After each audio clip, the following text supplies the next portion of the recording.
Và bây giờ thì tất cả các diễn giả, biên dịch viên và hai MC đã sẵn sàng và không để quý vị chờ lâu hơn nữa. Chương trình của chúng tôi xin được phép bắt đầu ở đây. Thưa quý anh chị, chúng tôi sẽ bắt đầu ngay bây giờ và chương trình có live stream trực tiếp ở trên fanpage của The Leader. Kính chào quý anh chị đã tham gia đông đủ vào phòng Zoom của The Leader sáng thứ Bảy ngày 14 tháng 1 năm 2023 giờ Việt Nam. Chúng tôi rất là vui khi mà quý anh chị đã có mặt đông đủ trong phòng Zoom ngày hôm nay.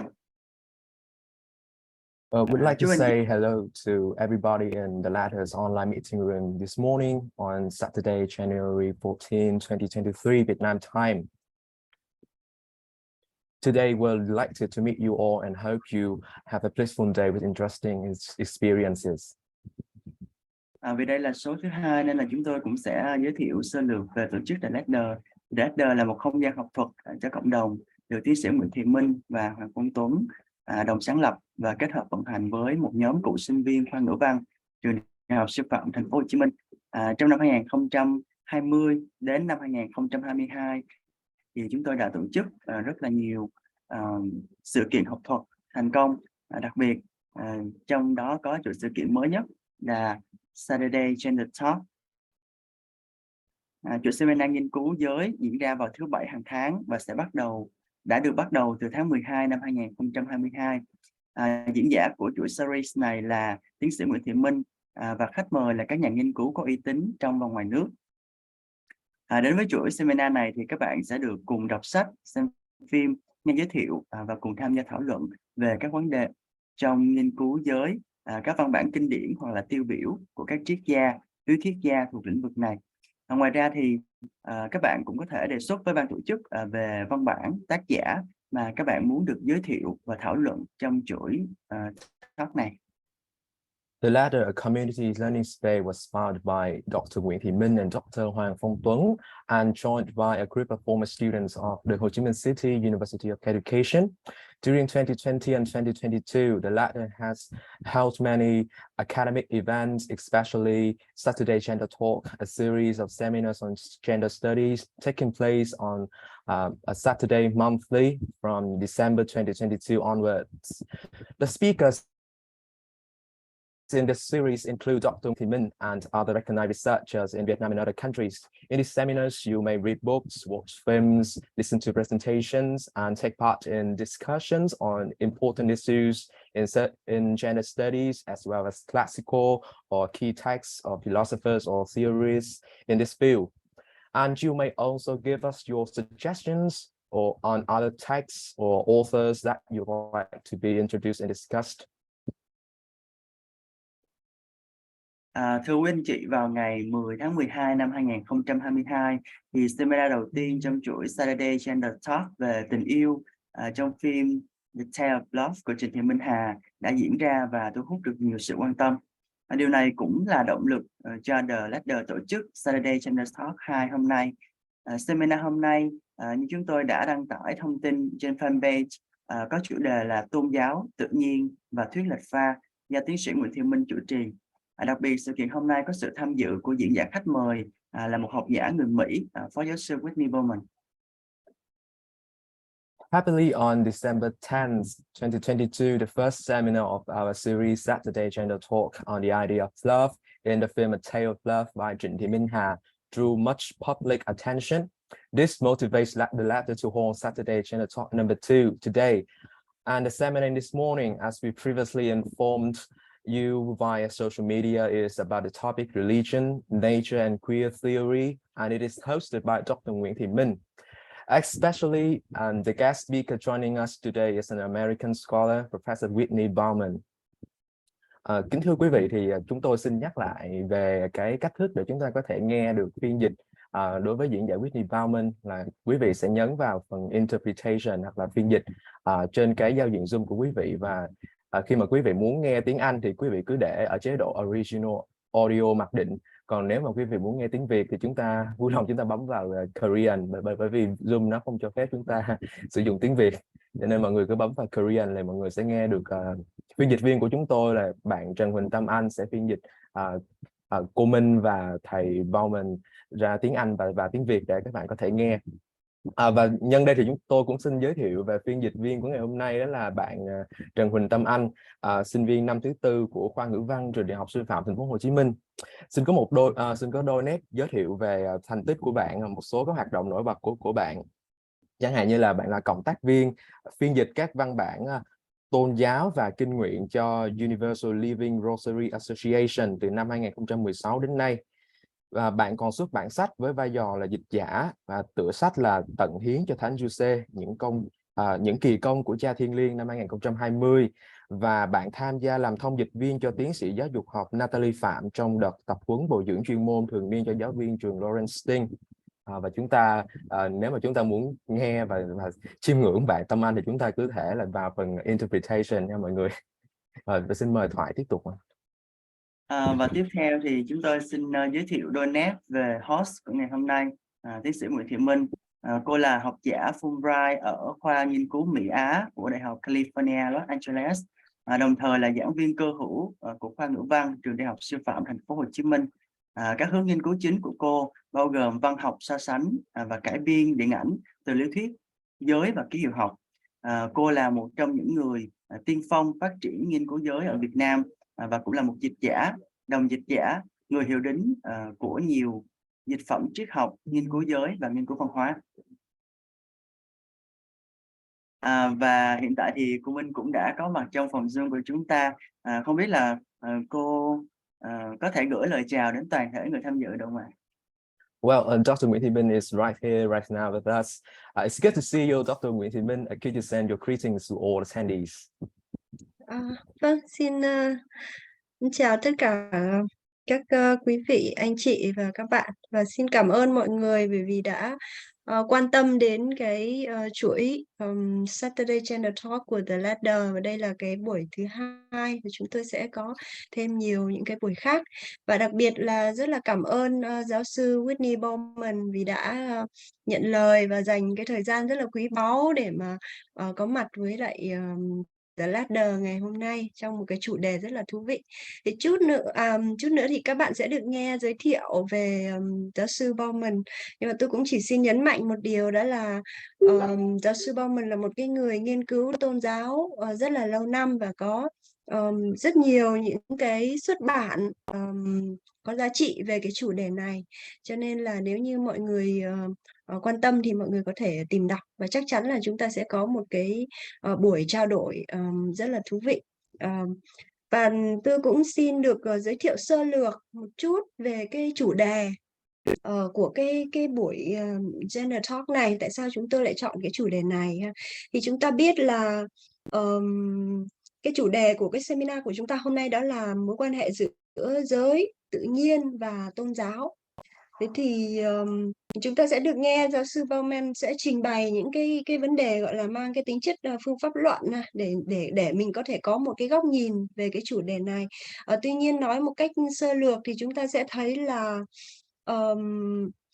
cái gọi là các cái mối quan hệ giữa tôn giáo, tự nhiên và giới thì nó gọi là chúng ta thấy nó chằng chịt ở trong rất nhiều các cái hiện tượng xung quanh đời sống.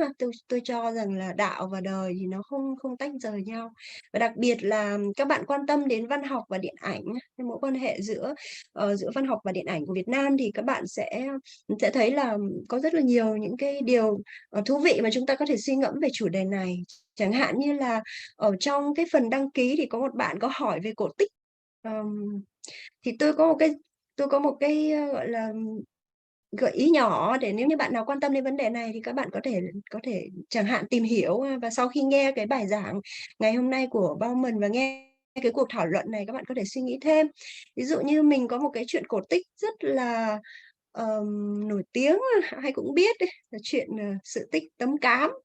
Thì nó có một cái chi tiết, đó là mỗi lần cô Tấm khi mà bị gặp một cái chuyện gì đó đau khổ, thất vọng hay là như nào đó thì cô khóc, đúng không ạ? Và khi cô khóc thì chuyện gì xảy ra? Khi cô khóc thì ông Bụt, đúng không ạ? Ông Bụt đó là hình ảnh của Buddha đấy, hình ảnh của Phật đấy. Thì ông Bụt hiện lên và hỏi là làm sao con khóc, rồi tìm cách để mà giải quyết, để mà giúp đỡ vân vân cho cổ. Thế thì chúng ta sẽ thấy có một hiện tượng rất thú vị là rất hiếm các câu chuyện cổ tích mà có các nhân vật nam khi gặp khó khăn mà khóc. Và kể cả là có thể các nhân vật đó khóc nhưng mà ông Bụt có hiện lên không? Thế thì thông qua một cái chi tiết rất nhỏ như vậy chúng ta thấy được cái mối quan hệ giữa giới và tôn giáo ở đó, đúng không ạ? Thế thì có phải là đàn ông khi mà họ gặp khó khăn họ không thể khóc không? Hay là ông Bụt là chỉ dành cho phụ nữ hay sao? Đấy thì thì chẳng hạn như trong một cái hiện tượng rất quen thuộc như vậy thì chúng ta cũng sẽ thấy những cái vấn đề về mối quan hệ giữa giới và tôn giáo. Hoặc là ở trong văn học Việt Nam thì các bạn sẽ thấy một cái trường hợp rất nổi tiếng, đó là cái tác phẩm Quan Âm Thị Kính, đúng không ạ? Cái trường hợp mà cái người phụ nữ cải thành nam trang để mà đi tu, để mà vào chùa đi tu. Thế tại sao cô lại phải cải nam trang, và những cái điều gì xảy ra với cô ở trong cái hành trình mà cô gọi là tu tập như vậy ha? Hoặc là chúng ta có một cái trường hợp khác cũng rất là nổi tiếng, ví dụ như là chúng ta đều đọc thơ Hồ Xuân Hương, đúng không ạ? Thế thì tại sao khi mà muốn phê phán cái xã hội, cái định chế gia trưởng, và muốn gọi là chỉ ra những cái sự giả dối ở trong xã hội, thì Hồ Xuân Hương bên cạnh cái hình ảnh người quân tử thì Hồ Xuân Hương phê phán những ông sư, nào mũ tu lờ, nào áo thâm, không đi đâu không đội để ong châm, đầu sư há phải gì bà cốt, bá ngọ con ong bé cái nhầm. Thế thì những cái tức là những cái hiện tượng như vậy nó làm cho chúng ta suy nghĩ về mối quan hệ giữa giữa giới và tôn giáo. Hoặc là các bạn có thể đọc một cái tác phẩm hiện đại của Việt Nam, cái này là gợi ý của tiến sĩ Hoàng Phong Tuấn đấy, là một cái tác phẩm rất nổi tiếng mà khi mà tôi dạy tác phẩm này cho các cái tăng ni Phật tử thì họ đều rất là thích. Đó là tác phẩm Hồn Bướm Mơ Tiên. Để chúng ta thấy ở trong cái tác phẩm đó một cái sự kết hợp giữa tình yêu, đúng không nào, giữa tôn giáo và các vấn đề về giới, nó rất là thú vị. Đấy. Thì tôi hy vọng rằng là sau khi nghe cái buổi này thì chúng ta sẽ gọi là mở rộng cái chân trời suy nghĩ của mình nha, và có thể tư duy lại về các cái vấn đề của văn học điện ảnh Việt Nam. Xin cảm ơn những chia sẻ của tiến sĩ Nguyễn Thị Minh này. Và ngoài những chia sẻ về chủ đề của buổi talk ngày hôm nay, thì không biết là khi mà tổ chức buổi talk này thì cô mong đợi điều gì nhất? What do you expect when you decided to run this seminar? Okay. Thế thì cái tinh thần của chúng tôi khi mà sáng lập The Ladder, không gian học thuật cho cộng đồng, đó là chúng tôi mong muốn có thể tạo ra một cái không gian học thuật thuần túy cho các bạn trẻ. Và đây là cái nơi mà các bạn có thể học hỏi, có thể chia sẻ những cái tri thức mới. Và cái tinh thần của The Ladder là cái tinh thần lan tỏa tri thức không biên giới.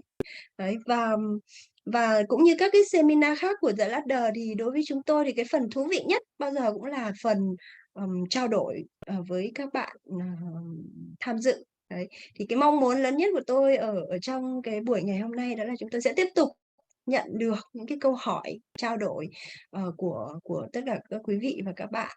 Bản thân tôi vừa là một cái người dịch, vừa là một cái người nghiên cứu, và tôi đã học được rất là nhiều điều từ những cái trao đổi và những cái câu hỏi và những cái chất vấn của các bạn. Thì cũng xin bật mí thêm là chút nữa thì chúng ta sẽ ở trong cái buổi này chúng ta sẽ được gặp tiến sĩ Lisa Stenmark, và cô sẽ tham dự và có những cái trao đổi và những cái câu hỏi với giáo sư Bauman và với tất cả chúng ta. Thì đấy, cái điều mà tôi mong nhất đó là chúng tôi sẽ luôn luôn nhận được những cái câu hỏi và những cái trao đổi của mọi người. Và đó chính là cái tinh thần, cũng là cái mục đích của The Ladder, tức là một cái không gian học thuật cho cộng đồng, một không gian học thuật mở nơi chúng ta có thể chia sẻ tri thức với nhau. Thì đấy là cái mong muốn của tôi. Vâng, xin được cảm ơn những chia sẻ rất là chân thành của tiến sĩ Nguyễn Thị Minh. Và bây giờ thì chúng tôi sẽ giới thiệu đến quý anh chị diễn giả khách mời của seminar ngày hôm nay, đó là Phó giáo sư Whitney Bowman, người sẽ chia sẻ và thảo luận với chúng ta trong buổi sáng này.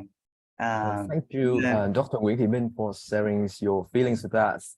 Next, we'd like to present the guest speaker who is going to talk to you in a couple of minutes, Professor Whitney Bauman.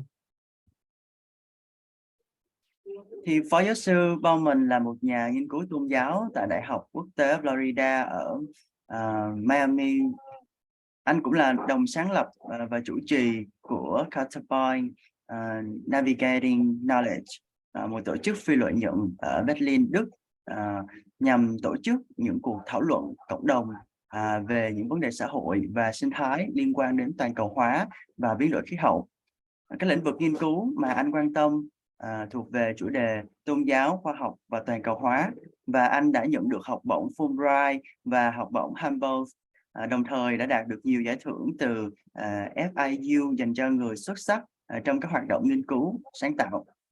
Bên cạnh đó thì Phó Giáo sư Bowman cũng là một tác giả, đồng chủ biên của nhiều công trình nghiên cứu về tôn giáo và sinh thái đã được đề cập trên fanpage của The Ladder. Và ngay bây giờ thì chúng ta sẽ giao lưu với diễn giả trước khi bắt đầu phần thuyết trình của anh. Chào Phó Giáo sư Bowman. Now let's start a short conversation with the guest speaker before his presentation. Good evening, Professor Bowman. Good evening. Thank you for having me. Or good morning to you, I guess. Well, you're going to have a talk with Vietnamese audiences, and how do you feel now? No, I'm excited. I've already got some great questions, so hopefully some of them will be answered in the presentation, and I look forward to more discussion. And I have a question for you that why do you think the topic religion, nature, and queer theory worth discussing, worth considering? Well, I think part of the reason is because that's my field, religious studies, and I do work on how religion shapes human-earth interactions and how religion shapes politics and gender. And so during my studies, I started to realize that there are two basic ways to justify knowledge claims, right? One of them is in sort of religious ideas, God-given, some sort of scripture, some sort of ideal, transcendent thing, and the other is the material world, right? This is natural or unnatural, or this is what science says, right? So I think queer theory is interesting because it has the capacity to challenge both of those stabilizations of knowledge.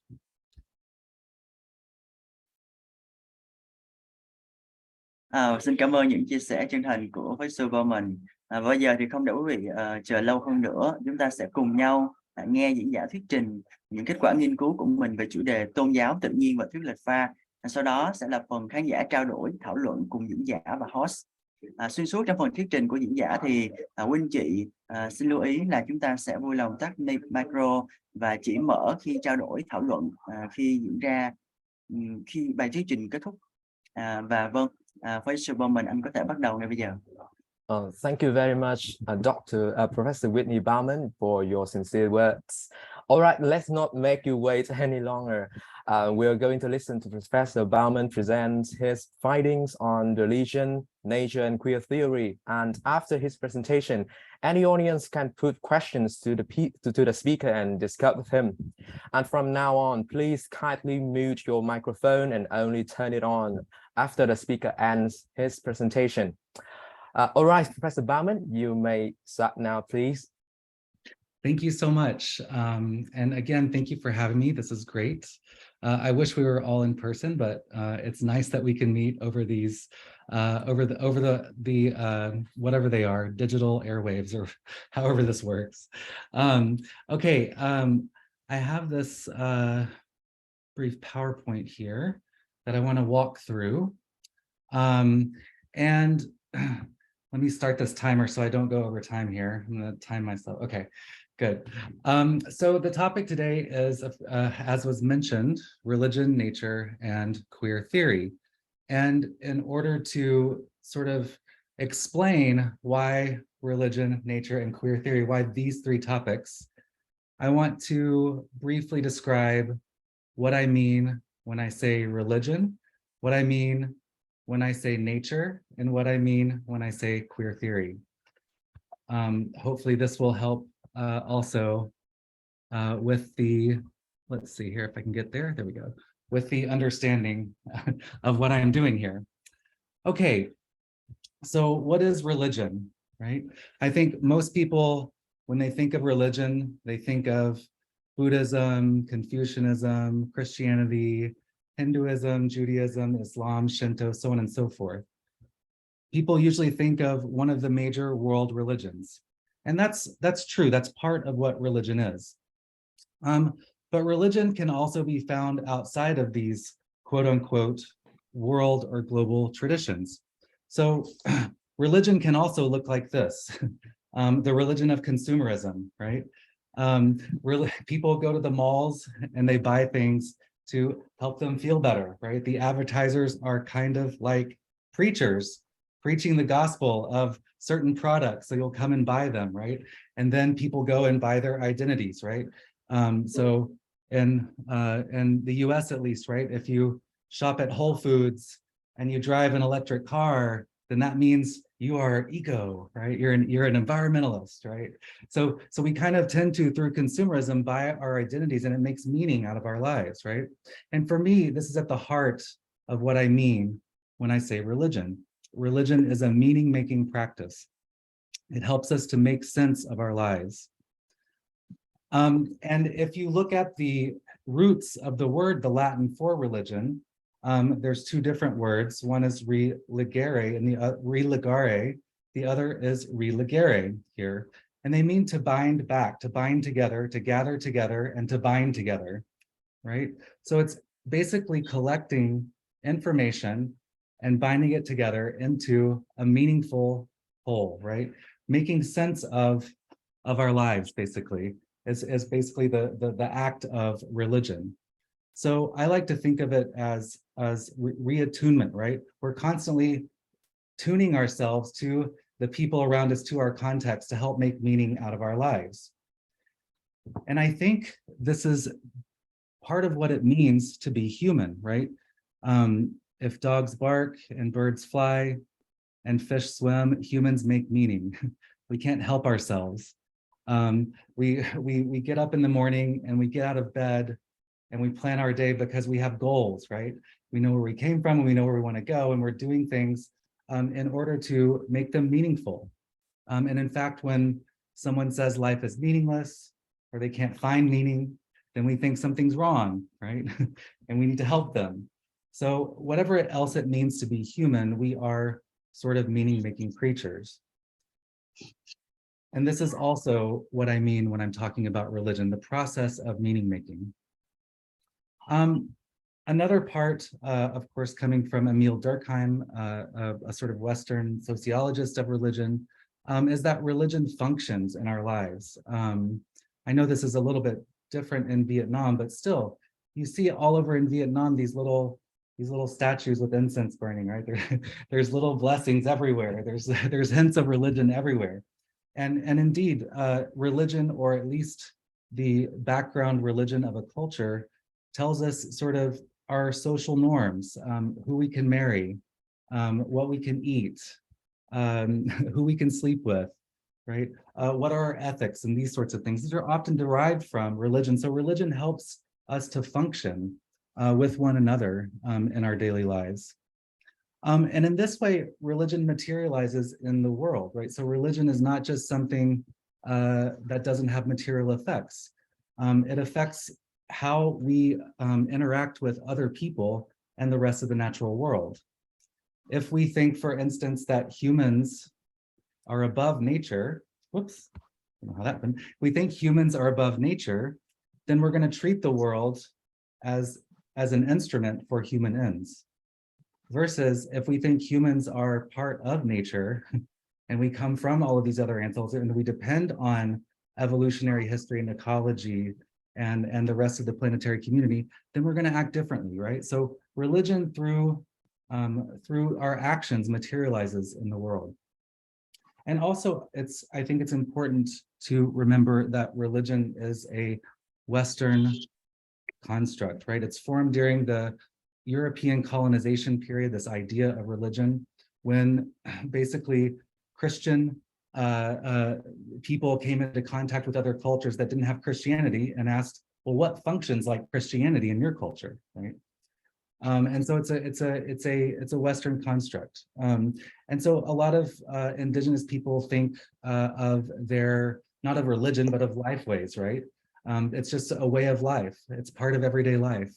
It's not something that's over here, and then the secular world's over here, but it's sort of the whole identity of everyday life in the place that you live, right? Hinduism you might think of as more of a culture than a religion. Buddhism might be more of a philosophy, right? Considered a philosophy than a religion. So religion itself is a problematic construct, but that's what we're working with right now. Okay, so if that's what I mean by religion, then what do I mean by nature? Ooh, that's loud noise, okay. Nature has at its sort of historical roots, the word nature links with natality or birth, right? So nature is the process of birthing, right? And this is something that Lisa Stenmark's favorite philosopher, Hannah Arendt, picks up on and talks about natality and this sort of thing in her political philosophy. But nature is this ongoing process of birth, and also, of course, it includes death, right? So it's a focus on natura naturans, or what Spinoza calls natura naturans, which just means nature naturing, the process of ongoing creation and destruction that leads to the next moment, right? So every single moment depends on the death of the moment before. Every one of us lives at the expense of other life, right? We have to eat and breathe and drink and these sorts of things. So this process of ongoing nature, it also includes death, of course. And humans are a part of this process, right? We're not sort of above it, removed from it, or outside of it. We're a part of this process. So nature for me includes also culture and the urban, our cities and technology, as well as animals and forests and the blue sky and the oceans, right? It includes everything human, because if we are a part of nature, then everything we do is also a part of nature. Unless we're aliens, then what we do is sort of also naturing, right? And again, of course, it also has to include death, or we would be in a very crowded planet. So nature doesn't just mean one thing. Our different ways of experiencing nature depend upon our own embodiments, social locations, culture, languages. So there's multiple natures, right? And nature is also scalar, right? So what I mean by nature includes the universe. It includes the earth, it includes thought, it includes matter, it includes science, it includes religion. Nature is sort of my all-inclusive category, right? So nothing outside of nature, so to say. Okay, so that's what I mean by nature. So what then is queer theory? And then I want to give you an example of why I think queer theory is important for thinking about both religion and nature. So queer theory has sort of its roots with a French philosopher named Michel Foucault and his 3 volumes on the history of sexuality. And what Foucault was good at doing, which many of you probably know, is that he was good at uncovering what we thought was just natural or normal, right? So we think we know what it means to be male or female. We think we know what that normal sex is X, Y, or Z. We think we know what insanity is and normal is. And that's just sort of out there. We think we know what criminal is and what justice is, but all of these things are constructed over time, right down to our sexuality and our sex and genders, right?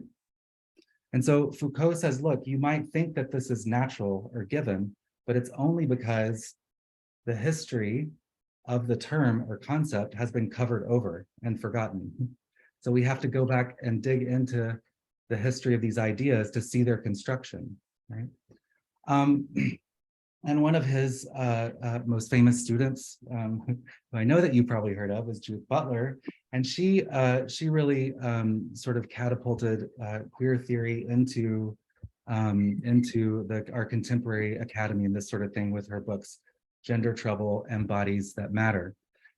And for her, she wanted to challenge this idea that that identities were stable, right? That there is such a thing as a stable identity. No, identities are constructed over time too, just like concepts of gender, sex, sexuality, right?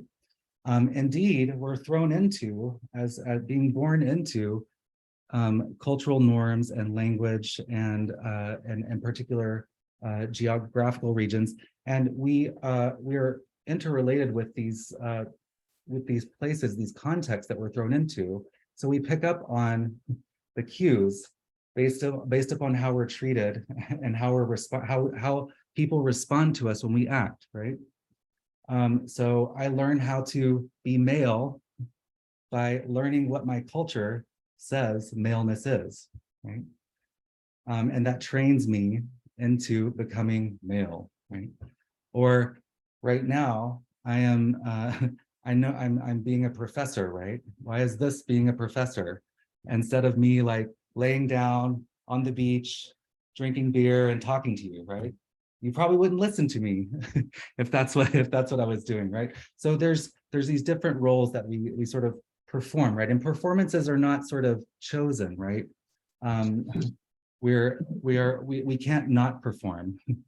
That's sort of her idea, is that subjectivity is performative. It's the process of performing our roles and our identities, our identity markers over and over again in different societies. And what that means is that they're unstable, and so they can change, right? There is no essential nature of what it means to be male or female, straight, gay, lesbian, queer. There's no essence to it, right? There's no essence to what it means to be human. There's no essence to what what it means to be I don't know, American or Christian or Vietnamese or atheist, right? These are many different people performing these ideas from their own sort of contexts and perspectives. So this idea that there's an original and an ideal doesn't work here with queer theory. And oftentimes, in both religion and nature, it's the ideal of what it means to be good, what it means to be human, and what nature is, right? That gets us caught up into some problematic interactions between humans and the rest of the natural world. So what I want to do then is use queer theory to sort of play with what we think is natural and what we think is unnatural and what we think is given and what we think is true, this sort of thing. And so I want to do that. There's some more concepts. I don't think that we need to go too much into those, but the idea is that what we think of as given and reality is all constructed over time by many different cultures and peoples and places. So that's the basic idea I want to go with here. Now, in at least monotheistic modern cultures, the inheritance of the ideal human of the modern Western humanities, right? What is the human behind the humanities? Tends to be European white, straight males, right? So it's patriarchal, hierarchical, and heteronormative, right? And so this is sort of the hierarchy, the basic hierarchy out of which this idea of the human behind the modern Western human comes, right? First, it's couched in a theological term that you have this transcendent God, and then you have men sort of between God and the earth somewhere, elite men, right? And then women, and then you have slaves and children and other humans that aren't sort of in the image of the elite people. And then you have animals in the earth, right? So this is sort of the basic hierarchy. And as you move up the hierarchy, things increase in value, right? As you move down the hierarchy, things decrease in value. So men are obviously more valuable than women, humans are more valuable than animals, things that are living are more valuable than the dead stuff, the abiotic life, right? And so this is the general hierarchy, it's the great chain of being, this sort of thing. But this also gets taken up into metaphors of modern Western science. So it's not just a religious metaphor, but modern science has also been good at treating the world in an instrumental way for human ends, right? Think about sort of the Elon Musks of the world that want to use technology to get humans off of this planet because this planet sucks and we need to have a new planet, right? Leave everything else behind. Who gets left behind? Most people, right? Only the few elite get to leave, and this sort of thing. And this idea is that part of what is the idea of Elon Musk is that the most valuable thing in the universe is modern Western human reason, right? So that must be preserved at all costs. Screw the planet, screw most people, as long as we preserve reason, right? And my way of thinking, right? That's what's important. So this sort of hierarchy still is quite operates a lot, and it comes along also with with this sort of set of dualisms and logic of domination. So the list on the left dominates the list on the right. So there's male and female. Of course, male is superior to female, reason is superior to emotion, spirit is superior to matter in most sort of religious and many religious traditions. The public is the sphere of power and the private is the home, right? The subject, right? That's the realm of the female. The male is the agent, actor. The female is the passive recipient. The male is a subject. The female is an object for the male gaze and control. And then of course there's mind over the body, right? So there's all these this set of dualisms, right? And these are exclusive dualisms, right? So you're supposed to, if you're a male, you're supposed to be reasonable, be in the public, be an agent, right? Be powerful, this sort of thing. And if you're a female, you're supposed to not do that, right? And you find this in many cultures still, right? Where, I mean, for instance, most women earn less than men in the same profession, right? When women are in the workplace and have children, people often say, well, what's wrong? What's going on with your kids? When men are in the workplace and they have children, nobody asks, well, what's going on with your kids, right? So these sorts of things operate still, right?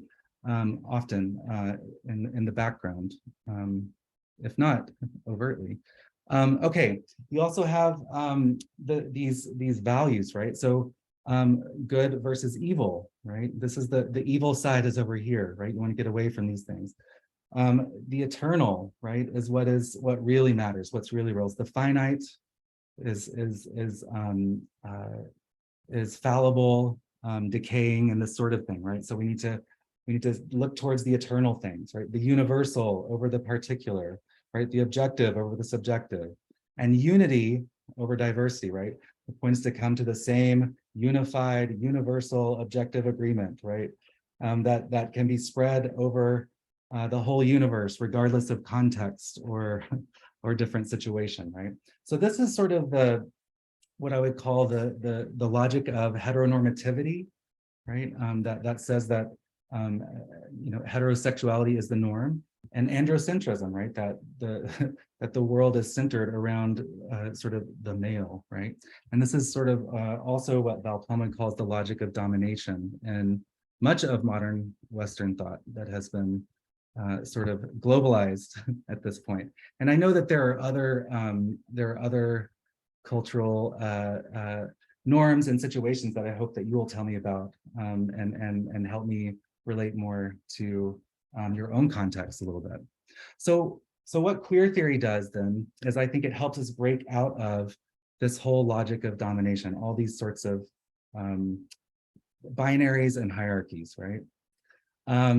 So that identities then are emergent, right, in this process of meaning making and religion and culture and nature, our bodies, right? So there's evolutionary, ecological, biological, but also cultural, religious, linguistic, right? It's a combination of things out of which our identities emerge. And you can't have a human being without both of these things, right? These things just exist together in sort of nature cultures or whatever you would like to call it, biohistories, if you will. So meaning is dynamic, meaning that there is no stable categories, right? Our ideas and our languages change. Knowledge evolves. There's multiple ways of knowing, right? It might have been easy a long time ago to think of one's own religion as the only religion, because most people lived within, 100-kilometer radius of where they were born. And there wasn't mass media, and there wasn't news, and there wasn't such travel, right? So it was easy to think like this is the way life is, right? But now we live in this context, right, of a globalized world with multiple, religious traditions, languages, cultures, so on and so forth, right? Identities, right? So it's hard to say like there's one way of knowing. No, there's multiplicity, right? Truth from this sort of perspective becomes a persuasive, right? There are multiple truths, so tell me why this truth makes more sense than this truth, right? Tell me how these truths can coexist. So truth is as much about persuasion as it is about discovery or conversion. It's much more about persuasion, right? There are truth regimes, right? We create different ways of being in the world, and none of which are necessarily the only way or the true way. So again, going back to Foucault, power and knowledge are always hand in hand, and there's no foundation, right? There's no foundational, there's no foundation for justifying our knowledge claims. We just have to keep arguing, right? So nature too also evolves and changes. There is no base structure of nature. It's not as if we can get to the physical world, the physics, the quantum physics, or the genetics, and then say, we figured out what nature is, so we can control everything. No, nature is multi-scalar, evolving, and open, right? So there's no stable nature that we can look to and say, this is what nature is, because it's always changing, right? There are many natures, in fact, right? And because both of our knowledge and the sort of evolving natural world are open, it leads to sort of a certain sense of what I would call the need for a little bit of agnosticism, right? A little bit of unknowing at the edges, right? Even if science, right, can tell us that this is the current best scientific picture of the universe, it still starts with a big bang that we, where's that from? What's outside of this universe? Is there a multiverse? Is there nothing, right? So even science, right, has these sort of limitations. Or if you think about your own life, right, there's a time you can remember back so far, but then it sort of shades off into mystery. And we can think so far into the future, and then it sort of shades off into mystery, right? So our knowledge doesn't extend over the entire universe, right? It has limitations. So rather than putting in that mystery nothing, as in a full-blown atheism, or a God, like as in a full-blown theism, why not just leave it as an open space of creativity, an open space of mystery, right? An unknown space into which we evolve, right? So that's kind of what I think queer theory can do for us. And I think that it can help us. This is not so much of a necessary slide, but I think it can help us queer these both nature and religion and our identity through these transgressions. So I want to go through some of the ways in which queer theory can help us to transgress these more stable and foundational notions of nature and stable and foundational notions of religion. So one of the thinkers that has talked a lot about queer nature and queer ecology is Timothy Morton. And he says, basically, look, if you start looking at the rest of the natural world, it's stranger than we could ever imagine, right? There's no substance at the bottom, rather there's just more and more energy events, right? We only see 5% of life in the universe, 5% of reality in the universe, which is the visible light part that we see. The rest is dark energy and dark matter that we know little about, right? Also, if you look at if you look at ecology, ecosystems, right, there used to be this idea that ecosystems are in this stable sort of stasis sort of thing, and if you don't want to unbalance it, right? Well, ecosystems are always evolving too, and at the edges of ecosystems are what is called the ecotone, and the ecotone acts like our skin membranes. It lets in information and pushes out information, right? And over time, this in and out tends to change the nature of an ecosystem, right? So ecosystems themselves are not stable, and they're always changing, right? And so he says, look, we need to think without nature because nature has been too stabilizing. So let's think let's think about queer ecology instead, right? And think about the queerness of our own ecosystems and our own locations. So in a way, he's calling for this new idea of the death of nature. If nature has been problematic, right? If people have used nature to say, men are naturally this, women are naturally this. This race is naturally better than this race. Being queer is unnatural, right?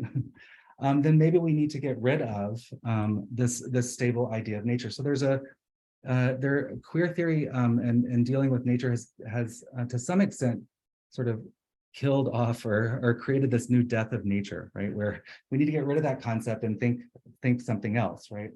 And so Donna Haraway thinks in different ways the connection between humans, nature, and technology. It's a single sort of ongoing process, right? So there's not nature over here and culture over here, but it's all a single spectrum, if you will.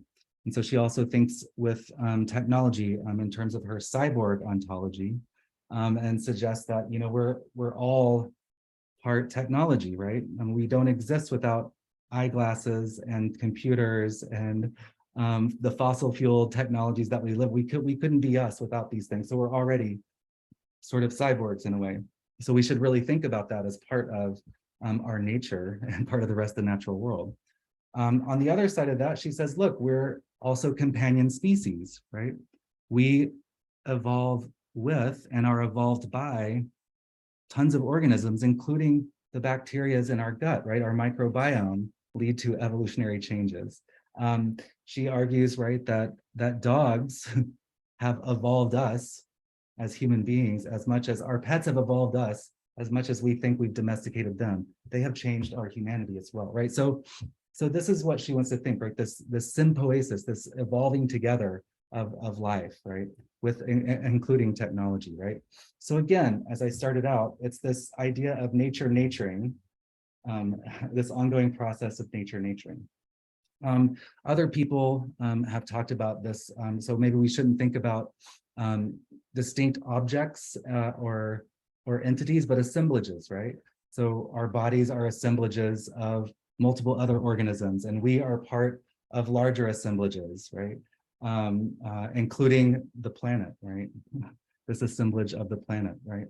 The climate is this assemblage of the interactions between land, water, and the atmosphere, right? So thinking in terms of not boundaries, but how things interact together. Thinking about the process of what makes an organism, right? So again, trying to think beyond stable, essential identities, right?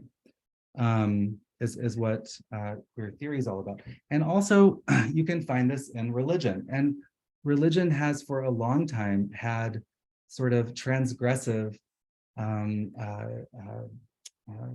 processes and ideas, right? So long before the death of God, this idea of the death of God by Nietzsche in Western thought, there's ideas of negative thought, right? Or apophatic thought in theology, in Christian theology, which means if you think you know what God is, then that's not it, right? We can only say what God or ultimate reality is not. In Buddhism, you have this too, right? This idea of constantly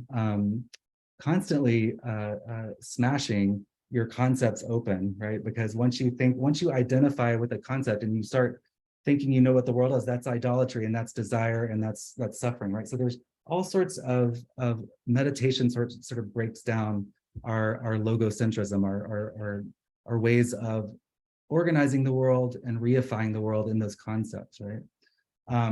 You also find this in Hinduism, this idea of neti neti, which is not this, not that. You can say what something is not, but you can't say exactly what it is, right? Trickster figures also in most indigenous communities, right? Trickster figures are figures that that switch between male and female, between human and animal, between the living and the dead, right? And they blur these boundaries, right? They come along and say, oh, you think you know what's going on, but you stupid human, you don't, right? This is the larger picture. So we have all these sorts of traditions that help us to undo some of these stabilizations, right? That we find in religious traditions. So this is also not important. So I just wanted to say that there's also identities throughout religious histories, right? What's more, queer than this guy, right? In Christianity, for instance, some guy saying, hey, leave your family and follow me in the desert with a bunch of guys. We're going to create a new family that's neither male nor female, Jew, Gentile. It's not a blood family, but it's a larger family that includes everybody. That's pretty queer, I think. Also, if you look back to the history of monastic life in Buddhism and Christianity in particular, you will find same-sex relationships, these sorts of things. If you look to most indigenous communities prior to the colonization, mostly by monotheisms, mostly by Islam and Christianity, you find multiple genders and multiple sexes, right? And for instance, in Sulawesi, the Bugis community has 5 different genders historically, right? So what we would call cis male, cis female, trans female, and queer, right? So, but these are traditional 5 genders, and many different cultures have 3, 4, 5 different genders and sexes, these sorts of things. So this is when we start looking back, we see that this sort of heteronormativity and gender binarism is actually a relatively new imposition.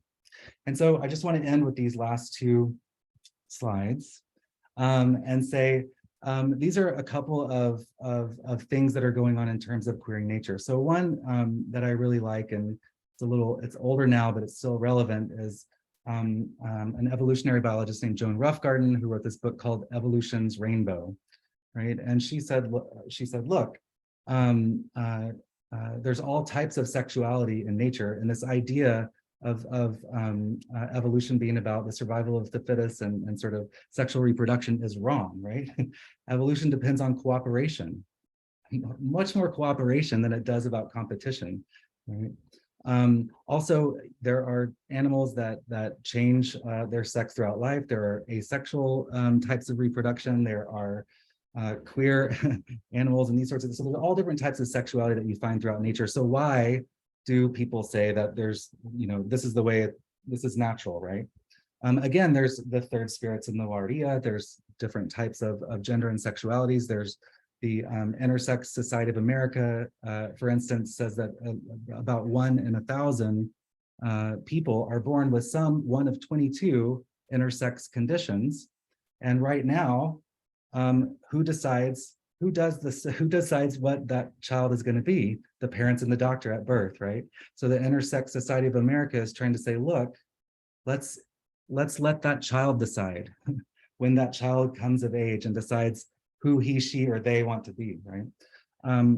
So then you have all these sort of other identity transgressions, like in the US, you have the radical fairy movement and the lesbian back to the land movements of the 70s and 80s, right? So this was gays and lesbians leaving urban spaces and also adopting different ways of living in the world, right? They wanted to get out of the heteronormative capital systems and try to live communally together outside of nuclear families and outside of capitalistic constructs, right? So there's all these different examples that are happening. There's also this great new group called the ecosexuals, and there's an ecosexual manifesto. You can find it online. Annie Sprinkle and her partner Beth Stevens are the founders and the sort of spokespeople for the ecosexual movement. And these are people that say, look, our whole bodies are sensuous, right? We should hug nature and be in the water and think about the ways in which our bodies are connected to all these other earth bodies, right? As a way to integrate ourselves back into the world and stop saying that the erotic is only limited to a few places on our bodies, right? No, it's our whole bodies that are sensing, right? And then finally, just again, a reminder, look at all these queer religious identities, right? You have a monkey god, you've got over here an elephant god, you've got over here again the trickster figure, the coyote. You have a god that's symbolized with a bird, a lamb, and a human, right? The Father, the Son, and the Holy Spirit, right? Two men and a bird, right? So there's lots of queer identities out there that we can draw from. This is not a new thing, right? It's in fact a very old thing, but it's just been sort of covered over in the modern world. And as the modern Western sort of colonial process spread through globalization,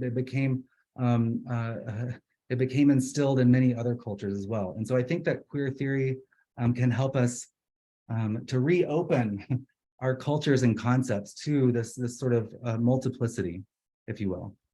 And I think I'll stop there and wait for some great questions. Thank you.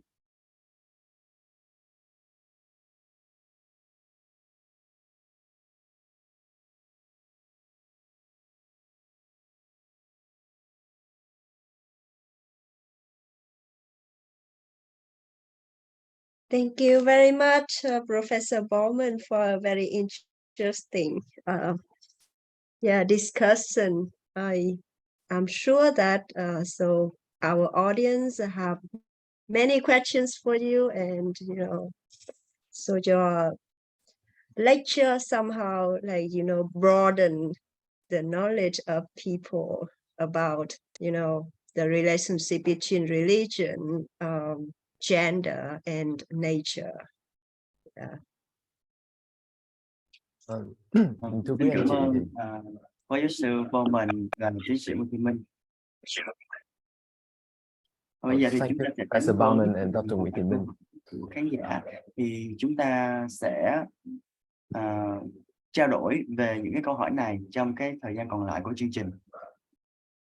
Như vậy thì sau khi mở lên đăng ký thì chúng tôi đã nhận được một số câu hỏi và chúng tôi sẽ tiến hành trao đổi những câu hỏi này trước. Trong thời gian trao đổi những câu hỏi này thì quý anh chị tham gia trực tiếp vào buổi Zoom online ngày hôm nay có thể suy nghĩ câu hỏi của mình và có thể đặt ra cho host cũng như là diễn giả ngày hôm nay. Và bây giờ sẽ là câu hỏi đầu tiên của bạn Mỹ Hằng dành cho tiến sĩ Nguyễn Thị Minh.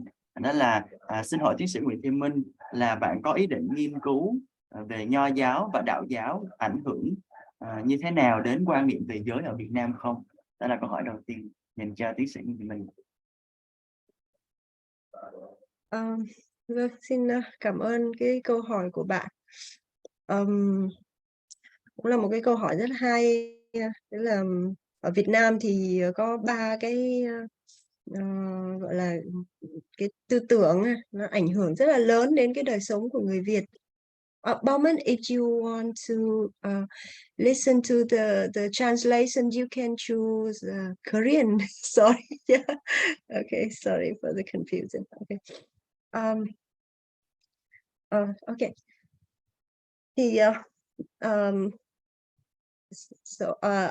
Thì thì bạn hỏi là tôi có muốn nghiên cứu về cái mối gọi là những cái tác động của Nho giáo, đúng không ạ, và Đạo giáo đến cái vấn đề giới ở Việt Nam hay không. Đấy. Thì như cũng có chia sẻ, đó là đây thực sự là những cái mối quan tâm rất là lớn của tôi. Tuy nhiên thì phải nói thật là tôi không phải là chuyên gia về tôn giáo. Đấy, như là hay là tín ngưỡng. Thì tôi là một cái người nghiên cứu văn học và điện ảnh. Tuy nhiên thì quả thực là tôi có cái mối quan tâm đến những cái tư tưởng lớn mà nó quả thực nó vẫn đang tác động đến cái đời sống của chúng ta, và chúng ta sẽ thấy cái chuyện đó ở trong rất nhiều các cái hiện tượng đương đại của mình. Đấy thì đấy chính là cái điều tôi quan tâm. Tuy nhiên cái điều tôi quan tâm hơn Đấy là gì? Đấy là giống như thông qua cái bài giảng của giáo sư Bauman thì các bạn sẽ thấy được là tôn giáo nó với tư cách nó là một cái gọi là một cái hình thức để tạo ra ý nghĩa, nhưng mà đến lượt thì nó lại áp đặt cái ý nghĩa mà nó đã được tạo dựng đó lên cái đời sống của con người. Cho nên cái vấn đề mà tôi quan tâm hơn đó là ở trong lịch sử, đặc biệt là trong trường hợp của Việt Nam thì những cái người yếu thế, đặc biệt là những người phụ nữ, những người đồng tính, những cái người mà ở vào cái gọi là cái thang bậc thấp ở trong cái hệ tôn ti, mà như ở trong bài giảng của giáo sư Bauman có nhắc đến đấy, là họ đã kháng cự lại, những cái gọi là những cái trật tự về tư tưởng mà nó áp đặt lên cái đời sống của họ như thế nào. Đấy, thì nhân ở đây bạn có bàn đến hai cái tư tưởng rất là quan trọng ở Việt Nam, mà nó có cái màu sắc tôn giáo, tức là nó là một cái ý niệm về đời sống thôi, nhưng mà nó có cái màu sắc của gọi là tín ngưỡng đấy, nó có màu sắc của tôn giáo, nó chi phối cái đời sống của con người, đó là nho giáo với lại đạo giáo. Thì cái điều mà trong các cái nghiên cứu của tôi thấy nó rõ nhất về cái gọi là tác động của nho giáo đến cái đời sống của giới, đó là cái ý niệm về trật tự, cái ý niệm về mà nó thể hiện rất rõ ở trong cái câu mà bây giờ chúng ta thấy tất cả các nhà trường Việt Nam đều gọi là trương lên như là một cái tấm biển, đúng không ạ? Để mọi người đều noi theo, mọi người đều học, nhưng không ai chất vấn cái chuyện đó. Đó là gì? Để các bạn đi vào trong các cái trường học, trong các lớp học, các bạn thấy cái chữ gì ạ? Tiên học lễ, đúng không ạ? Hậu học văn. Tiên học lễ, hậu học văn. Bây giờ thì chúng ta diễn giải cái câu này, đó là đầu tiên là phải học lễ nghĩa, rồi thế này thế kia, đúng không? Rồi sau đó rồi mới học văn hóa thế này thế nọ. Nhưng mà cái gọi là nhiều người ta diễn giải rằng cái nghĩa gốc của cái câu đấy thì là nó gắn với lại cái gọi là ngũ kinh của nho giáo đấy, tức là 5 cái cuốn gọi là kinh sách kinh điển của nho giáo. Thì trong số gọi là kinh thư, kinh thi, rồi kinh Xuân Thu, rồi các thứ kinh đấy, thì nó có cái gọi là kinh lễ. Thì đầu tiên là phải học cái kinh lễ đó đã. Nhưng mà nó cũng có nó đều có ý nghĩa chung, đó là đầu tiên người ta phải học, phải biết cái cách ứng xử theo trật tự. Thì tôi thấy rằng cái điều này là nó tác động rất lớn đến cái đời sống của con người, mà đôi khi chúng ta cần phải suy nghĩ, đúng không ạ? Giống như là trong bài giảng thì Bauman có nói về cái chuyện đấy, là chúng ta cũng nên mở ra những cái không gian, bởi vì nó không phải là một cái gì đó nó có cái bản chất, không có cái gì nó có bản chất cả. Thì nếu như nho giáo nó có cái xu hướng là áp đặt cái trật tự, thì đạo giáo ở một cái khía cạnh khác nó lại tạo ra một cái gọi là cái phương diện đối thoại, ở cái chỗ nó nói rằng là mọi thứ nó đều biến chuyển, ngay cả trật tự nó cũng không phải là một cái gì đó bất biến. Đấy. Thì nếu như người ta nhìn cái trật tự đó bằng cái nhìn gọi là không phải là một cái gì bất biến, thì cũng chính là cái nhìn có cái điểm tương đồng với cái điều mà Bauman nói ở trong bài giảng. Mọi người sẽ thấy đó là cái open, đó là cái gọi là cái chống lại cái quy chất luận. Đấy. Thì đấy là cái điều mà tôi có quan tâm ở trong cái nghiên cứu của mình, và đặc biệt là một cái học giả Việt Nam mà tôi nghĩ rằng hiện nay là rất quan trọng và rất đáng để chúng ta đọc, mà chúng ta đã có cùng nhau xem một cái phim của bà đấy, và tôi đang chuẩn bị giới thiệu cái cuốn sách của bà, đó là cuốn Woman Native Other, và tôi có giới thiệu một cái phần dịch ở trên blog của tôi, và năm sau thì sách sẽ in ở nhà xuất bản Phụ Nữ, thì mọi người có thể đọc ở trên blog cái phần gọi là lời tựa đấy cho cái cuốn sách. Thì ở phần cuối của lời tựa thì Minh Hà có trích một cái câu của Lão Tử ở trong Đạo Đức Kinh, là phải trích cái câu là gọi là chi bất chi thượng, bất chi chi bệnh, phù duy bệnh bệnh, thị dĩ bất bệnh. Đại loại là biết cái điều mình không biết là cao, còn không biết cái điều mà mình phải biết thì là bệnh. Cái người mà biết bệnh ấy thì là không phải là bệnh. Thánh nhân thì là cái người mà gọi là biết những cái điều đó, cho nên là không có bệnh. Đấy. Thế nhưng mà thông thường cái từ thánh nhân thì được dùng cho nam giới, nhưng mà trong cuốn sách này thì bà ấy dùng cái từ thánh nhân đó cho nữ giới. Thì bà ấy bảo là hãy để cho những người phụ nữ là những người phù duy bệnh bạch và kể những cái câu chuyện này. Đấy. Thì đấy là theo tôi đấy là một cái hình thức kháng cự lại cái trật tự, và gọi là nếu như tôn giáo là một cái hình thức gọi là meaning making, thì cái việc mà người ta storytelling, người ta kể chuyện thì cũng là một cái hình thức mà gọi là để tạo ra cái ý nghĩa và nó có thể nó kháng cự lại cái trật tự. Thì đấy là một số những cái gợi ý và những cái suy nghĩ của tôi có liên quan đến cái chủ đề này. Thì mọi người có thể đọc, tôi cũng quả thực là tôi cũng ấp ủ một cái mong ước đấy là chúng ta có thể đọc lại các cái kinh điển, các cái văn bản kinh điển của Nho giáo, của Khổng giáo cùng nhau, và như cái cách mà Lucy Irigaray đọc lại Plato, hay là như cách là Judith Butler đọc lại Lacan, để chúng ta có thể gọi là một ngày nào đó chúng ta ở The Ladder chẳng hạn, chúng ta có thể cùng nhau đọc lại các cái văn bản và có những cái suy nghĩ khác. Thì đấy quả thực là cái mong muốn rất lớn của tôi, và tôi hy vọng một ngày nào đó chúng ta có thể cùng nhau làm cái chuyện này. Xin cảm ơn. Dạ, xin cảm ơn cô Nguyễn Thị Minh vì cái phần trả lời cái câu hỏi của cô ạ. Và tiếp theo thì chúng tôi xin gửi đến Phó Giáo sư Bauman một cái câu hỏi của bạn Thu Thảo. Bạn hỏi rằng là nếu các thực hành hoặc là các học thuyết tôn giáo gây ảnh hưởng tiêu cực hoặc là làm lệch lạc cái quan niệm về giới, thì chúng ta có thể can thiệp để thay đổi hoặc xoay chuyển mà không làm xâm hại đến đức tin của một người, hoặc là xâm hại đến quyền tự do tôn giáo hay không? Hay là chúng ta phải chấp nhận và coi nó như là một điều tất yếu? Dạ vâng ạ. Và xin mời Phó Giáo sư Bauman có thể trả lời câu hỏi này cho bạn Thảo. Well, so first of all, I think that just one second. I'm going to go. Hold on. I think when I'm talking, I have to go back to the original. Okay, there we go.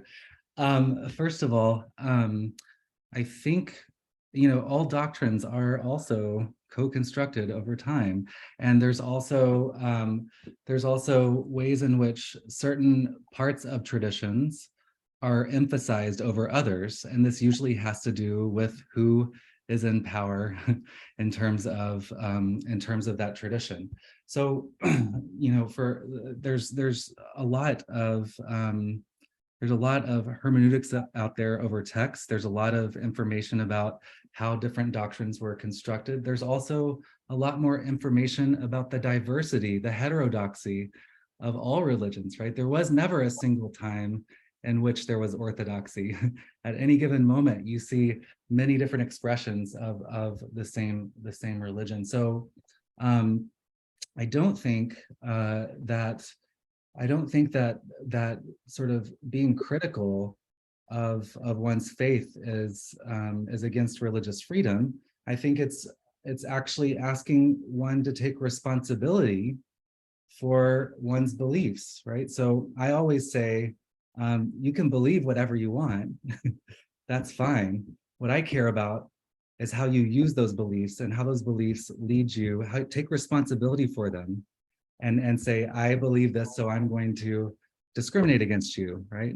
Don't say God said this, or some text said this, or some doctrine said this, or this is the way things are. No, this is your interpretation, right? And one must, I think, take responsibility for one's interpretation of a given set of values or religious doctrines or texts, right? For instance, right? I mean, I know that I'll give you an example from my own context, and I'm pretty agnostic. One of the reasons that I studied religion was because I wanted to be smarter than people that use religion against me. And so that's one of the reasons I started studying. I don't think that I'm smarter than anybody still, but at least I know a thing or two about some religions. So for instance, a lot of people in debates in sort of Christian context will, speaking about issues of gay marriage and this sort of thing, will say, well, there's Adam and Eve, right? And this is like the divine couple, right? Well, if you look back at the text of the sort of garden creation story, when Adam is taken from the mud, Adam is just from the Adamah, the mud creature. So the Adamah is the mud, the earth, and Adam is a mud creature. Adam is first a genderless, sexless mud creature, right? So this is not this is not sort of creating male and female, right? So then a helpmeet is created later, so on and so forth. So these texts really have been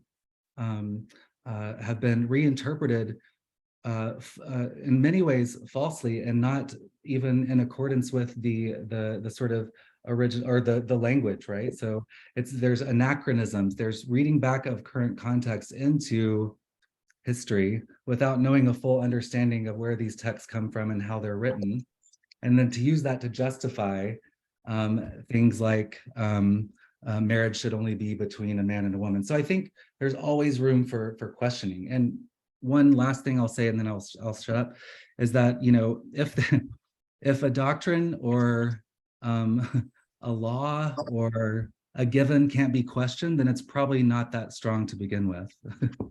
So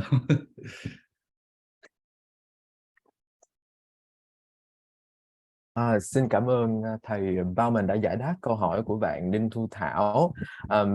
Và bây giờ thì như là tôi thấy ở trong phòng Zoom của chúng ta có cô Lisa Stenmark, cũng là một học giả, đã có một cái đặt hàng những cái câu hỏi trước cho thầy Bauman. I would like to invite Dr. Lisa Stenmark, posing your questions to Professor Whitney Bauman. Yeah. Hi, Lisa.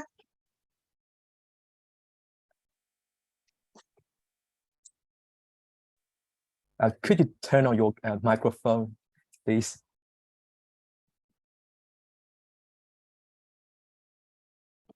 I think she's trying to unmute though. There we go. Sorry. All right. I'm on my phone in the basement.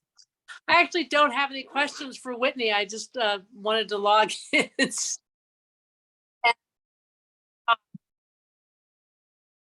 I guess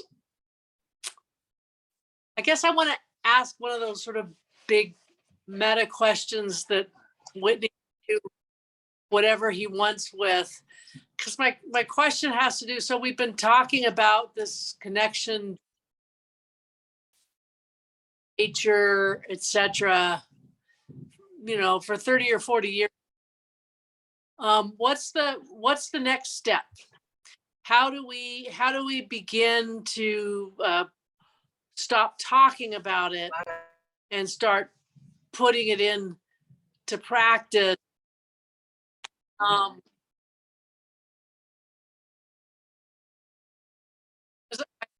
feel like time is running out.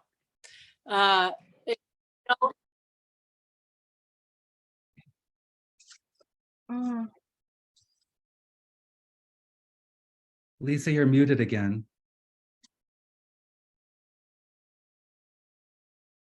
We can't hear you, Lisa. Maybe something happened with the internet. She's just. Oh, whoops! I did it at some point. How much of that did you? Sorry, my phone is not the best interaction. How much of that did you get? We got to time is running out. I can't hear you because I'm on the interpreter right now. Let me just summarize what I've said. We've been talking about this for 30 years. What I'd like to do is for some ideas about how we can stop talking and putting some of these insights into action, because time is running out.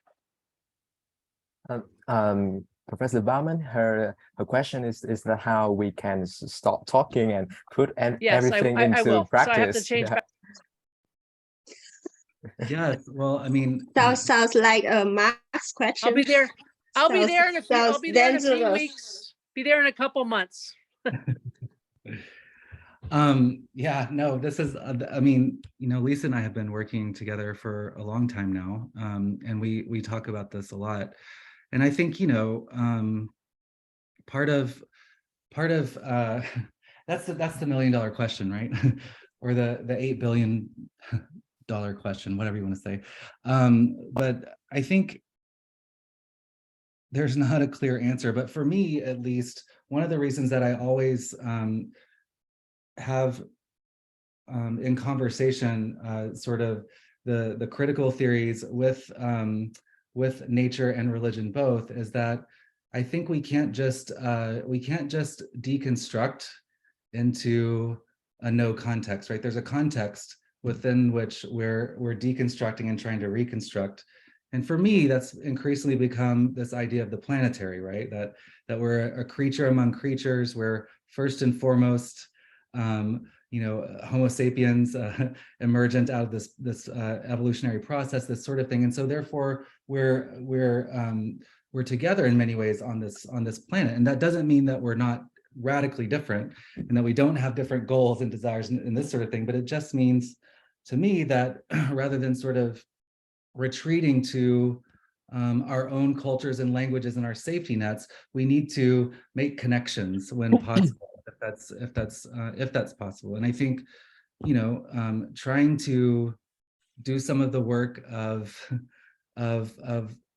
decolonizing curricula and bringing multiple voices to sort of Western thought and listening, right? This is where we are right now. And I know that, climate change is urgent and all the and these sorts of things and the social justice issues that are already caused by climate change are urgent. But I'm not sure what more we can do than to keep trying to think differently, and thinking differently and acting differently will hopefully become a feedback loop. I don't have an answer really, but just as long as I'm alive, then I feel like I can still do something different, but that'll end when I'm dead. So Can I follow up a little bit?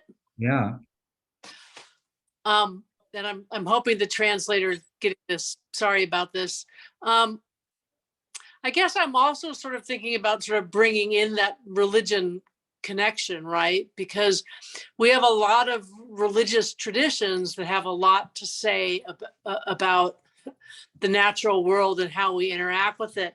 And I'm thinking a lot this week about indigenous traditions and indigenous practices in the Western United States and how indigenous people here are trying to draw attention to how we're screwing things up and trying to use those kinds of rituals and those kinds of relationships and those kinds of interactions.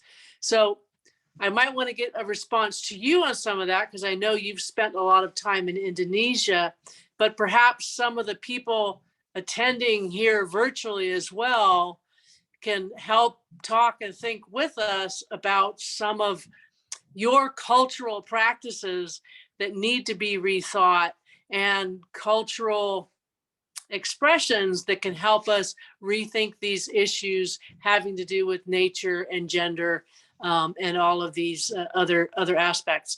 I will mute this time for good, I promise. And we can talk about it later. Yeah, no, I think that's absolutely right. And I think, one of the things that I'm also learning from our friend Mary Keller and from other things that I've been reading and both sort of people that are engaged with Buddhism and ecology stuff, but also indigenous methods and thinking about resource extraction and this sort of thing. And as those of us who, like myself, who are beneficiaries of the fossil fueled world and the fossil fuel technologies and this sort of thing, it's not always a question of what should we do, it's a question of what we should stop doing, right? To pull back, to go back to sort of a slowing down traditions, right? Whether that's meditation, prayer, yoga, going on long pointless walks, whatever it is that helps us to slow down and get out of that that sort of fast-paced fossil fueled world that has been so destructive for our, not only for our own bodies, but of course for the rest of the natural world and for some bodies more than others. So I think that's another important thing to say, sort of like how can we pull back? How can we stop?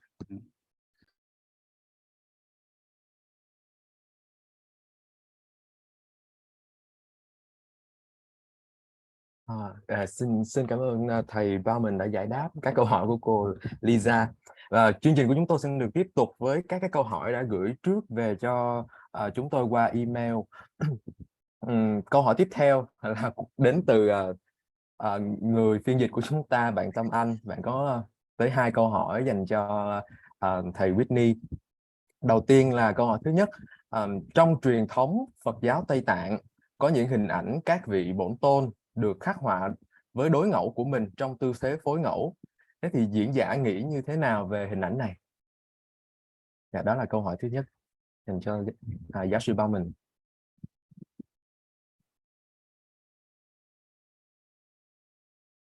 Professor Bauman. So you're could you asking, please- yeah. sorry, could you say that one more time? And I don't know if I quite got it.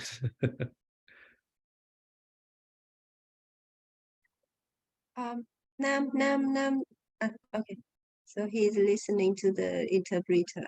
Yes. Okay.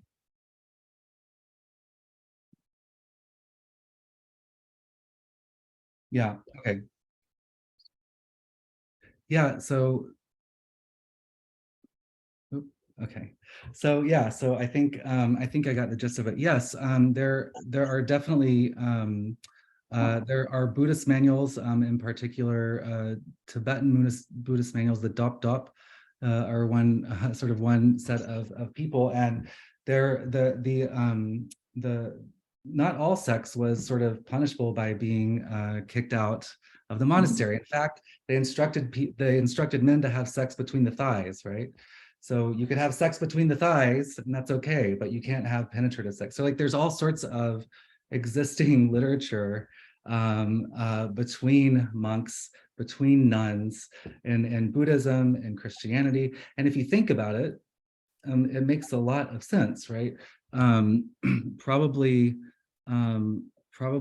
you know, 2,000 years ago or whatever, it was much harder to escape, you know, having a reproductive life, right? Because you needed people to help work, you needed children to help the family get, you know, so probably one of the only ways out of that was going to a monastery or a nunnery, right? So of course there's lots of existing love letters between monks and between nuns. Yeah. I mean, I'm not an expert in Buddhism, but I you know, that's all I can say about that. Vâng, xin cảm ơn thầy. Và câu hỏi thứ hai của bạn Tâm Anh luôn, một câu hỏi nó liên quan đến một vấn đề xã hội, đó chính là những năm trở lại đây thì tín hữu Công giáo chứng kiến các cái vấn đề lạm dụng tình dục trẻ em của hàng loạt giáo sĩ. Thế thì là một học giả nghiên cứu tôn giáo và giới thì diễn giả nghĩ như thế nào về cách mà giáo hội Công giáo đối mặt với các vấn đề này ạ?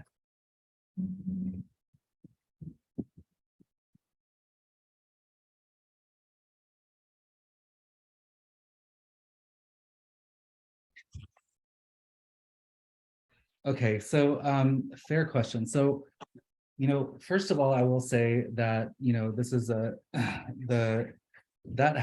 it's a totally separate, you know, like sort of set of issues than sort of like gay, lesbian, this sort of thing. So just put that out there, it's a totally separate thing.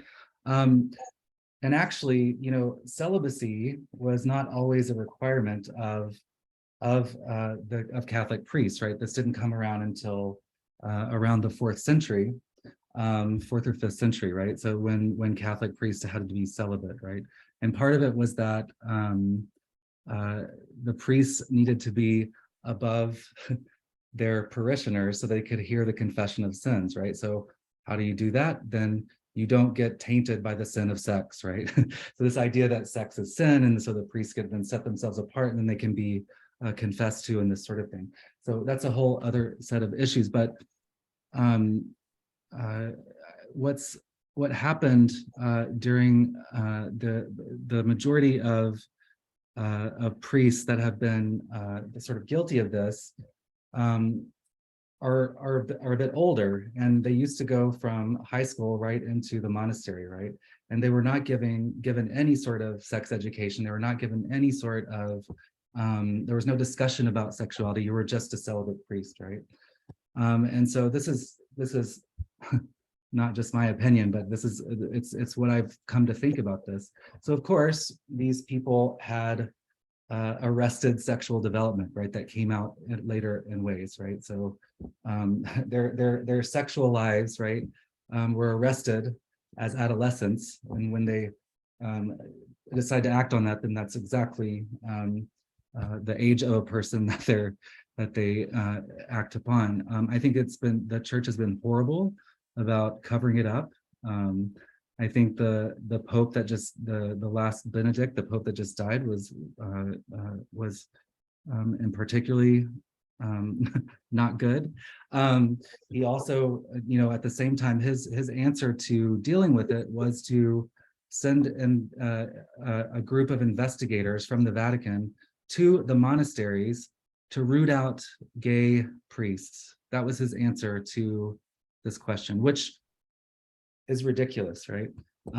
So I think the church hasn't been good about it. And I think that they need to be much better about it. So, I mean, unfortunately, Francis has done a lot of great things in terms of the environment and some socially progressive things in terms of economics and this sort of thing. But he can't go as far with the sort of gender divide and the sexuality thing. It's not so. He hasn't bent that far yet, because he can only bend so far as the head of the Catholic Church. He's not making up all the rules. So yeah, I think it's a very sad chapter, but I would imagine that it will happen perhaps less in the future, because now priests have to go to seminary, and they go through all sorts of different sex education and celibacy stuff. So I think that will not be as much of a problem. But of course, it's never going to go away, right? Because even Protestant ministers, right, always are having sex with their some sort of affair, right? It's that position of power over, right? And just this happens with professors and students, therapists and patients, priests and their parishioners, right? So this unequal power dynamic sort of sometimes leads to these incidents as well.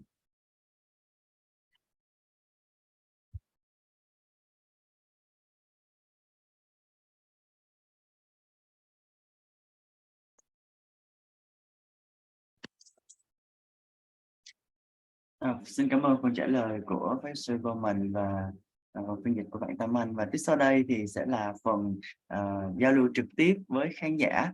Thì các bạn khi mà đặt câu hỏi, các bạn có thể bật microphone để trao đổi trực tiếp với diễn giả. Và chúng tôi đã ghi nhận một câu hỏi rất là thú vị của bạn, của anh Lý Minh Nhật. Thì không biết là anh có tiện bật microphone lên và có thể bật video ha, để trao đổi trực tiếp với diễn giả được không ạ? Xin mời anh. Alo. Dạ, xin lỗi mọi người, mình không có tiện. Mọi người có nghe mình nói không? Nghe. Thì em chỉ muốn suy nghĩ về chuyện là liên quan đến tự nhiên và khoa học và liên quan đến queer như thế nào. Tại vì em thấy thì có vẻ như là queer thì queer theory thì phải dựa trên cơ sở khoa học, nếu không thì nó đã bị reject ngay từ đầu. Nhưng mà nếu nó dựa trên cơ sở khoa học thì nó có xung đột gì với những cái mà nó đang cố gắng hướng tới không? Ví dụ như là đa nguyên chẳng hạn, thì em muốn hỏi về vấn đề đó. Em cảm ơn mọi người.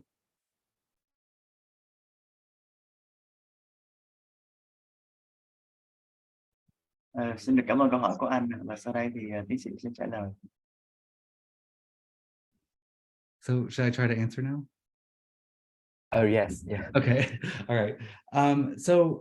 So here I would say this. I would say that queer theory is not always scientific, and it's not always and it's scientific in terms of sort of modern Western, reductive science, right? It's not a scientific method like that.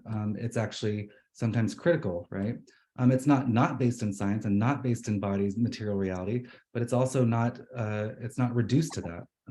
And that's part of the point. That's why I think, queer theory tries to inhabit the space between something like ideas and matter, or culture and nature, or religion and science, right? These two things also are not mutually exclusive, religion and science. There's a lot of there's a lot of theology that got taken into modern Western science, and a lot of assumptions from the Islamic and Christian worlds out of which modern science emerged that got taken into modern science. So it's not as if science is free of religion or anything like that. And there's also been a lot of bad things done in the name of science.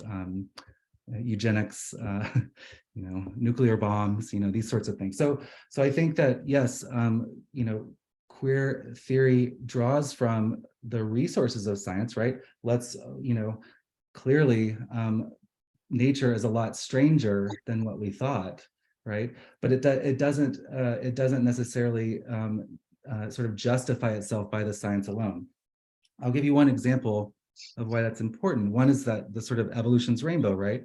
If we think of, if we follow the male sort of ideas about evolution, it's competition and it's all about sexual reproduction and this sort of thing. Well, you miss a lot of cooperation if you look at it that way. And you also miss a lot of sex and identities that are outside of the heteronormative reproduction, right? So nature's full of that, right?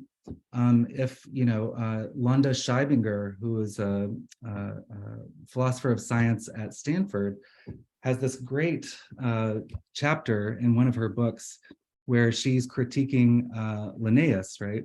Linnaeus, who's the one of the first botanists, and he's categorizing the plants, but of course he's speaking from his own context, and in that context it was sort of influenced by this Victorian nuclear family, right? And so he's like, oh, there's the mother plant and the father plant, and there's their children, right? So he's projecting his own location onto the natural world, which is what we all do. But that's why we need critical theories like queer theory and critical race theories and gender and all sorts of things to help us uncover how we're projecting our own location onto the natural world, right? So that we don't mistake our understanding of the world for the way that the world is, if you will.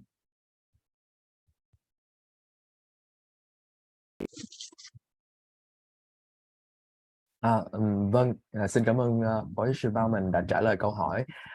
Và bây giờ là một câu hỏi tiếp theo, và mình nhận thấy được là trong khung chat có bạn Nam Trần đã gửi một câu hỏi đến chương trình. Thì không biết là bạn Nam Trần có thể bật mic hoặc là bật cam để có thể trao đổi trực tiếp với lại diễn giả Baumann được không ạ? Chào mọi người. Mình nói tiếng Việt đúng không ạ? Cả tiếng Việt hoặc tiếng Anh đều được ạ.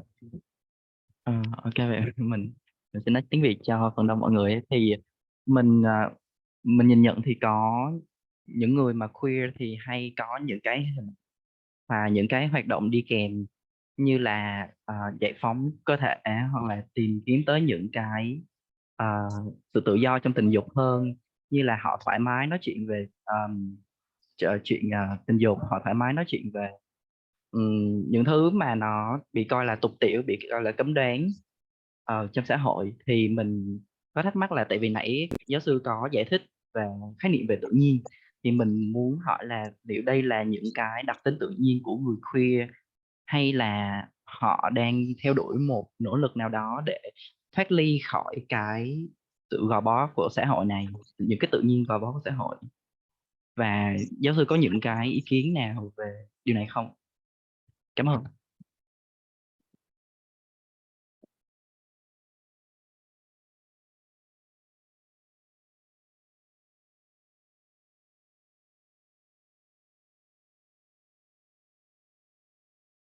This is a great and sort of classic question, right? This is the question that Gayatri Spivak asked: Can the subaltern speak? Right. This is the question that many Black scholars have asked, like Malcolm X. Can a Black person actually be themselves, or Frantz Fanon, in a white ruled world? Can a woman speak as a woman in a patriarchal world, right? So there's always, in a heteronormative world, there's always a reaction against the confines, right? So there is a performance, right? And sometimes this can become just as sort of normative as heteronormativity. So there's this whole concept that Puar speaks about called homonormativity, right? What is homonormativity, right? It is the expectation to be a certain type of gay man when you're out, right? So if you think about sort of the differences that at least in the United States, when the whole issue of gay marriage was coming out, there were some people that were like, oh my gosh, I wish that, you know, the leather people and the bears and the kink people would go away because they're going to ruin it for us, right? Everybody's going to think that we're too weird. We really just want to be just like these heteronormative couples and have our children and live in a house and be our own little family, right? So there was a queer reaction that said, you know, no to all marriage, right? Let's abolish marriage. At the same time as there was many queer people that really wanted to get married and take part of the institution of marriage, right? So we never get to a space where we can say this is an authentic voice, right? We're always speaking amidst these different power relations. And so again, that's why we need multiple voices and multiple perspectives on these issues, right? Lest we be fooled into thinking that I'm the authentic one and you're fake, right? And this sort of pietistic way of thinking, right? That this is the way you should be if you're queer versus this is the way you should be, yeah.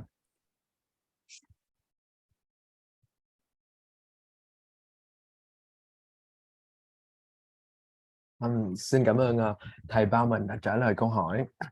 Và tiếp theo chương trình thì chúng ta sẽ đến với một câu hỏi của bạn Huỳnh Khang đã gửi ở trong khung chat.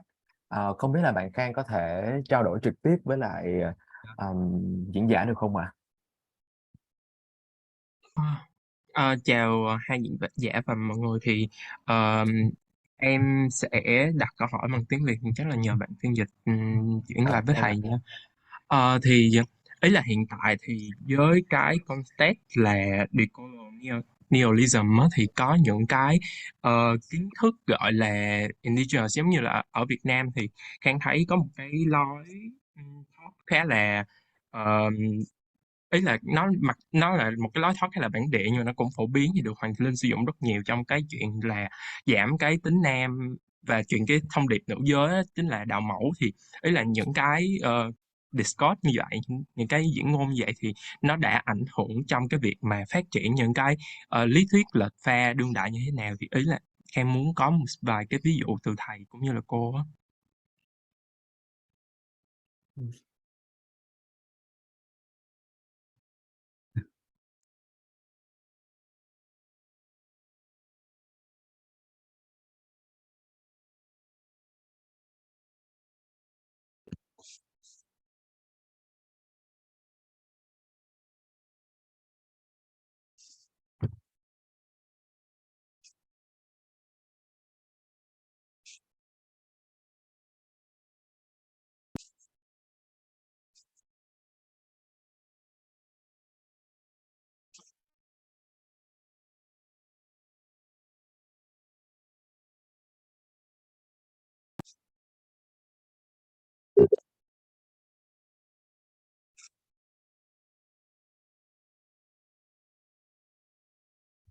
I'm not really sure about the question. In terms of, yeah, I'm not really sure what the question is. I'm sorry. Maybe, Minh, can you help? Em có thể hỏi lại, tức là ý em muốn hỏi là gì? Cái câu hỏi của em là gì nhỉ? Cái ý là cái gọi là decolonialism nó tác động như thế nào đến cái lý thuyết queer, đúng không? Nhưng mà Dạ, đúng rồi. cái ví dụ mà em đưa ra nó không phải là decolonialism. Vậy ý là vậy thì cô có thể cho em một số cái ví dụ của decolonialism ảnh hưởng tới lý thuyết queer thôi. Còn cái ví dụ của em sai thì chắc là để em xem lại.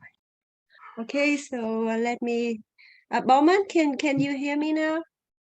Yeah, yeah. Okay, so let me try to like translate the question for you. Actually, for us, kind of a tough question. So he was asking if how the decolonialism kind of theory affect the contemporary queer theory, you know. No. Okay.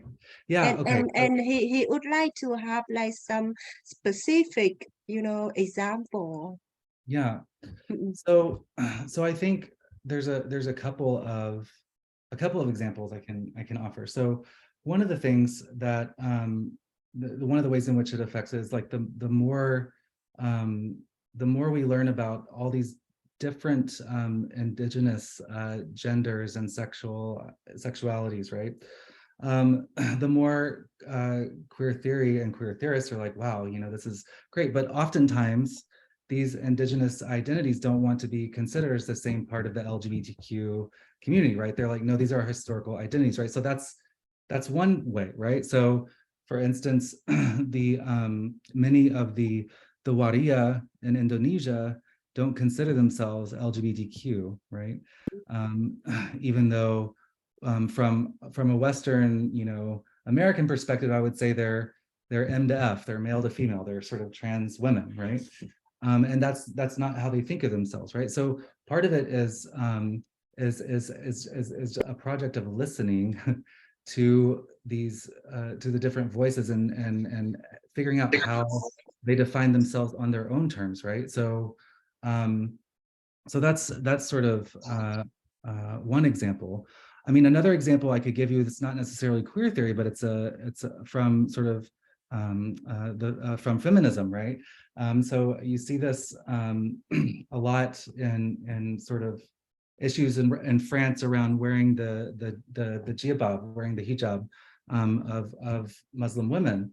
And a lot of white feminists will say, oh my God, they're so oppressed, you need to, you know, and a lot of Muslim women say, no, actually, this is our version of feminism. We want to wear the hijab, right? This is not an oppression for us. It actually is part of our culture and, you know, this sort of thing. So I think that sort of tension is happening, but again, right, this is what happens when you are able to listen to multiple perspectives, right?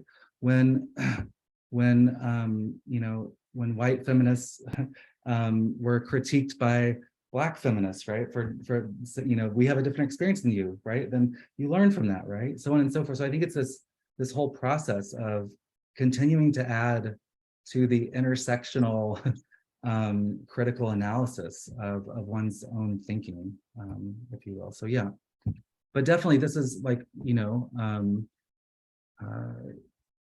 there needs to be, we don't just want to recreate the colonization of a left agenda around the world, right? Or at least I don't. So what are the, you know, what are the voices from different places how are these things articulated differently, right? I think we could get some really good conversations going around that. And there are some actually, so. Okay, so like echo what you were saying, so can I add something? Okay. Sorry, I will speak Vietnamese now, so you can listen to the interpreter. Okay. Thì về cái câu hỏi của bạn là bạn hỏi là cái gọi là decolonialism thì nó tác động như thế nào đến gọi là contemporary queer theory.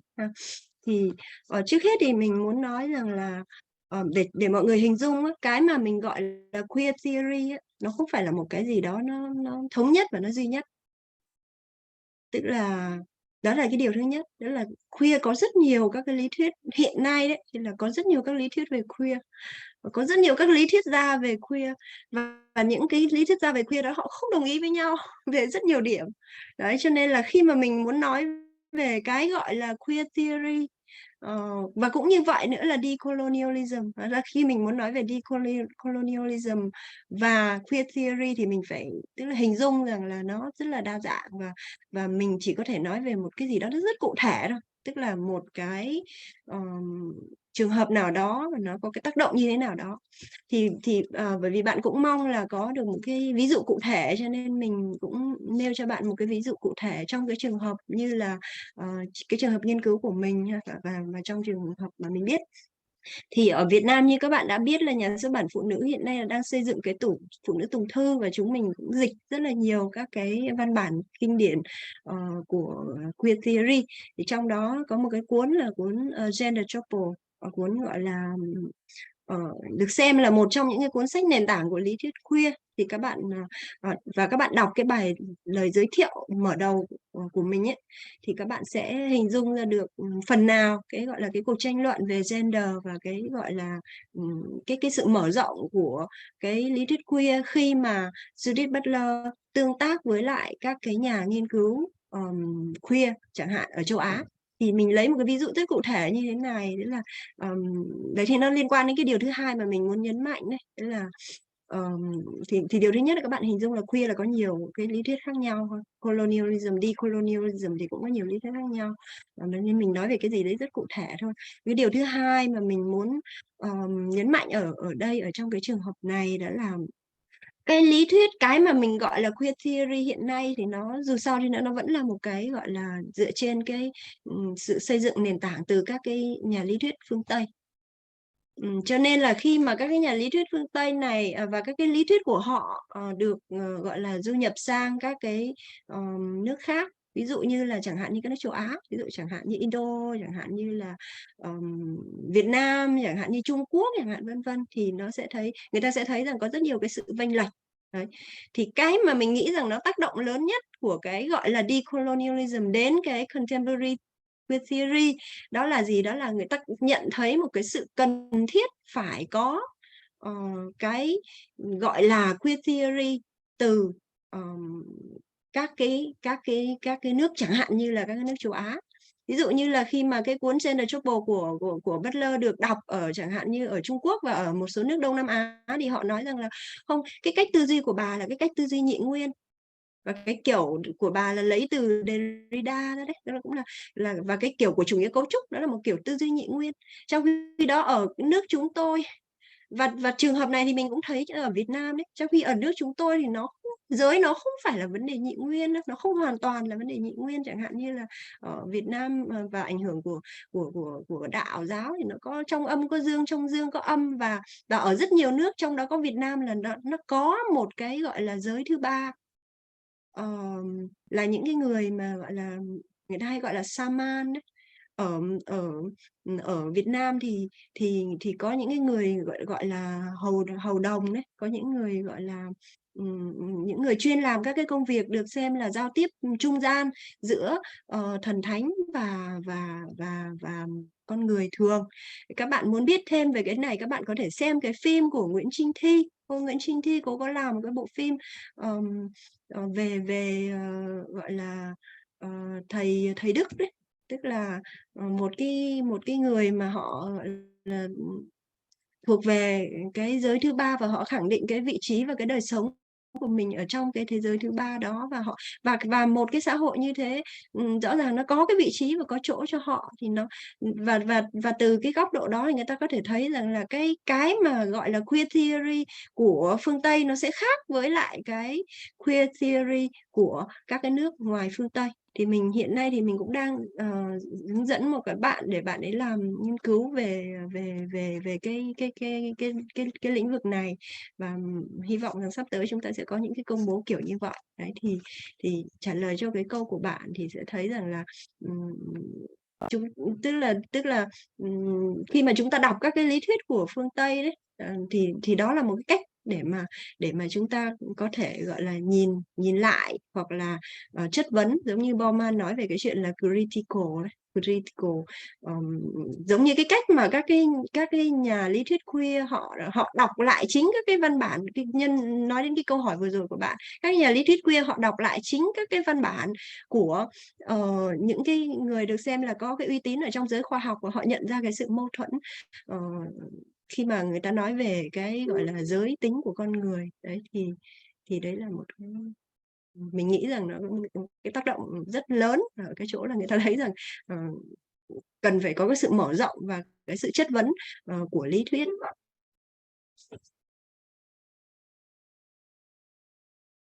Vâng, hiện trên màn hình thì thấy là có một bạn, có một vị khán giả giơ tay ạ. Thì không biết là bạn có thắc mắc hoặc là trao đổi gì thêm thì xin mời bạn bật microphone để trao đổi trực tiếp với host và diễn giả. Xin mời bạn.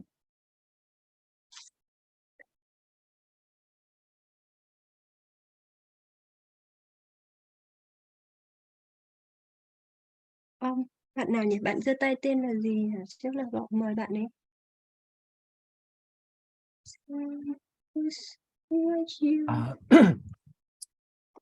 Bạn khán giả Nguyễn Thị Kim Tiến, bạn có thể bật cái mic để mình nói chuyện, hoặc là có cái vấn đề gì về âm thanh thì mình không nghe thấy được.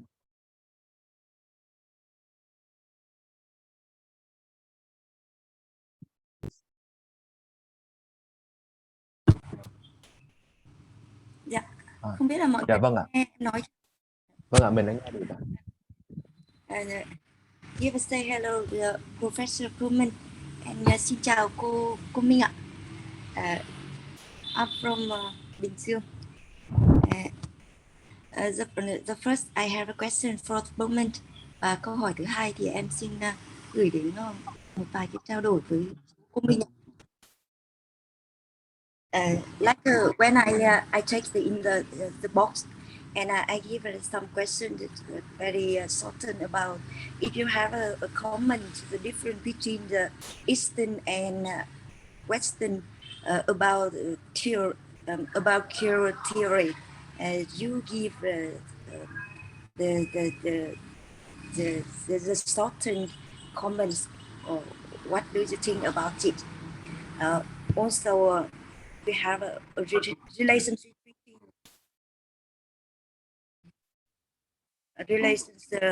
between the religion and queer theory, and have the difference between Eastern and Western.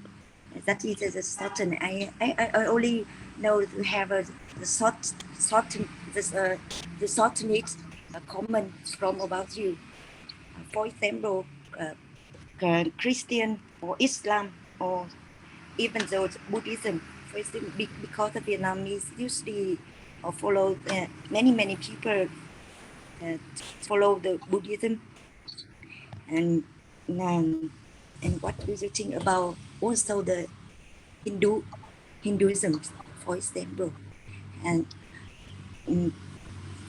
thank you so much if you have answered my question. Và có một trao đổi thứ hai với cô Minh ạ, tại vì lúc nãy em cũng có nghe cô có trao đổi, thì ra đây cũng là cái băn khoăn của em là hiện nay thì em cũng đang có một cái đề tài tìm hiểu và được biết với sự giới thiệu lúc nãy thì cô cũng đang hiện đang tìm hiểu nghiên cứu về văn học và điện ảnh. Thế nên là em cũng muốn hỏi chút xíu cũng vấn đề liên quan đến yếu tố mà ta gọi là thuyết lệch pha này. Thì ở đầu tiên ấy, thì như lúc nãy cô có trao đổi và trả lời câu hỏi cho bạn Nam lúc nãy, thì ở trong đạo mẫu và khi mà nói về yếu tố hầu đồng thì phần lớn thì khi mà hầu đồng thì tại sao người ta lại vẫn gọi là cô đồng, và cái cô đồng này thì người mà có thể thực hiện cô đồng thì đó có thể là nam và đó có thể là nữ. Và điều này nếu mà vào trong văn học thì trong khi đó vào trong văn học thì như là Mẫu Thượng Ngàn, Nguyễn Xuân Khánh cũng đề cập đến này, và điều này thì nó cũng đã thực hiện cho hai khía cạnh khác nhau, có thể là bị ốp đồng và hầu đồng, gọi là thành nhập đồng thì nó sẽ như thế nào, cô hiểu thế nào. Và cái thứ hai em cũng muốn hỏi trao đổi thêm với cô, vậy thì cái thuyết lệch pha ấy thường thì liệu là người ta có thể hiểu cả toàn bộ cho LGBT hay là người ta chỉ nhấn đến cái yếu tố gọi là đồng tính nam thôi. Và cái điều này thì theo cô thì vào trong văn học Việt Nam thì điều này nó được thể hiện như thế nào ạ? Xin cảm ơn sự chia sẻ và trao đổi của giáo sư Pullman và cô Nguyễn Thị Minh ạ. Em xin cảm ơn ạ. Vâng, vâng, tại vì tức là cái câu hỏi thứ hai của chị thì mình có hiểu, nhưng mà câu hỏi thứ nhất ấy là chị chưa rõ là chị muốn hỏi về gì ạ? Chị nói về Cái trường này hợp thì em muốn hỏi với dạ đúng rồi, cái này thì em chỉ muốn hỏi chung thôi. Tức là mối quan hệ về đặt tôn giáo, ví dụ như là cùng một tôn giáo, Ừ. thì cái vấn đề về thuyết lệch pha này mình hiểu như thế nào, đặc biệt là sự khác biệt.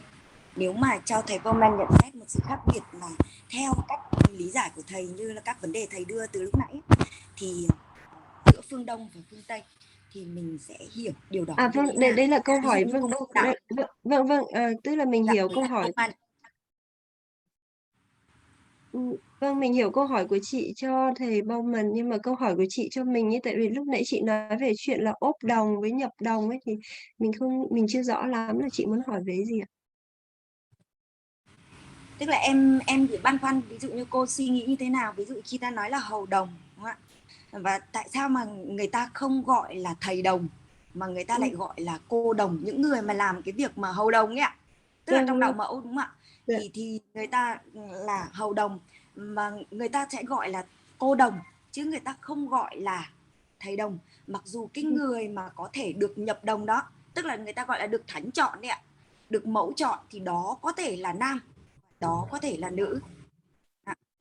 Đấy thì em muốn là trao đổi xem cô suy nghĩ như thế nào, và nó có liên quan gì đến yếu tố thuyết lệch pha không? Vâng, Được không hả cô? dạ, dạ, dạ. Và cái ý thứ hai là cái vấn đề em quan tâm nhiều hơn ạ. Dạ vâng, vâng. Vâng, tức Cô là ạ. queer theory là chỉ có nói đến đồng tính nam thôi hay là nói chung, đúng không ạ? Vâng, vâng. Dạ đúng rồi, nhất là cái Dạ, yếu dạ, tố đấy dạ. thì nhìn vào trong văn học của mình, Dạ vâng, vâng. hay là mình có thể hiểu là queer theory cho tất cả là cộng đồng LGBT. Dạ, dạ. Vâng. Cảm ơn cô. So Bauman, do you want to answer first?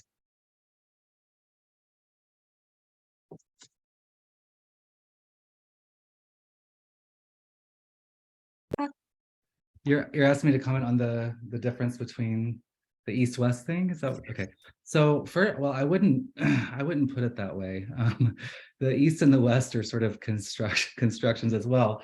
You know, a la Orientalism and Ed Said and all these sorts of things. So I really think I tend to look at differences more along the axes of relationality and transcendence. So for instance, you can find certain versions of Buddhism that are escapist, right? You want to escape the material world and the wheel of suffering, but you can find other versions of Buddhism when you look at the idea of paticca samuppada, we're all sort of codependent, co-arising, and we're all interrelated, so that no one is free until everyone's free. So you have the Bodhisattva tradition that always comes back, and it's about taking care of this world, right? So that's a much more eminent understanding. So I think you can get that out of Buddhism. And Hinduism, you can get sort of yogic traditions and ideas of prakriti and these sorts of things that are very eminent. You can also get this hierarchy, right, of the Brahmanics, of the caste system, this sort of thing. So I think in Christianity, the same, right? There are certain mystical traditions that really focus on embodiment and the earth and this sort of thing. And then there are other ones that are completely out of this world. And so for me, I think that traditions that are more eminent have a lot more in common and a lot more to dialogue about than the ones that are really hierarchical and sort of monotheist and transcendent like this.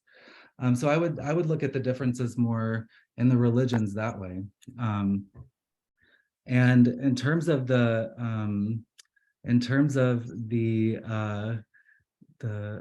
link that you just sent to me about the Dao Mao, I'm probably saying that wrong, Dao Mu. That seems like amazing, and I didn't know about this, so I'm excited to learn more about it. Thanks. Okay, so vâng, xin trả lời cái câu hỏi của chị. Về cái chuyện là tại sao người ta lại gọi là cô đồng chứ không phải là thầy đồng hay là cậu đồng, đúng không ạ?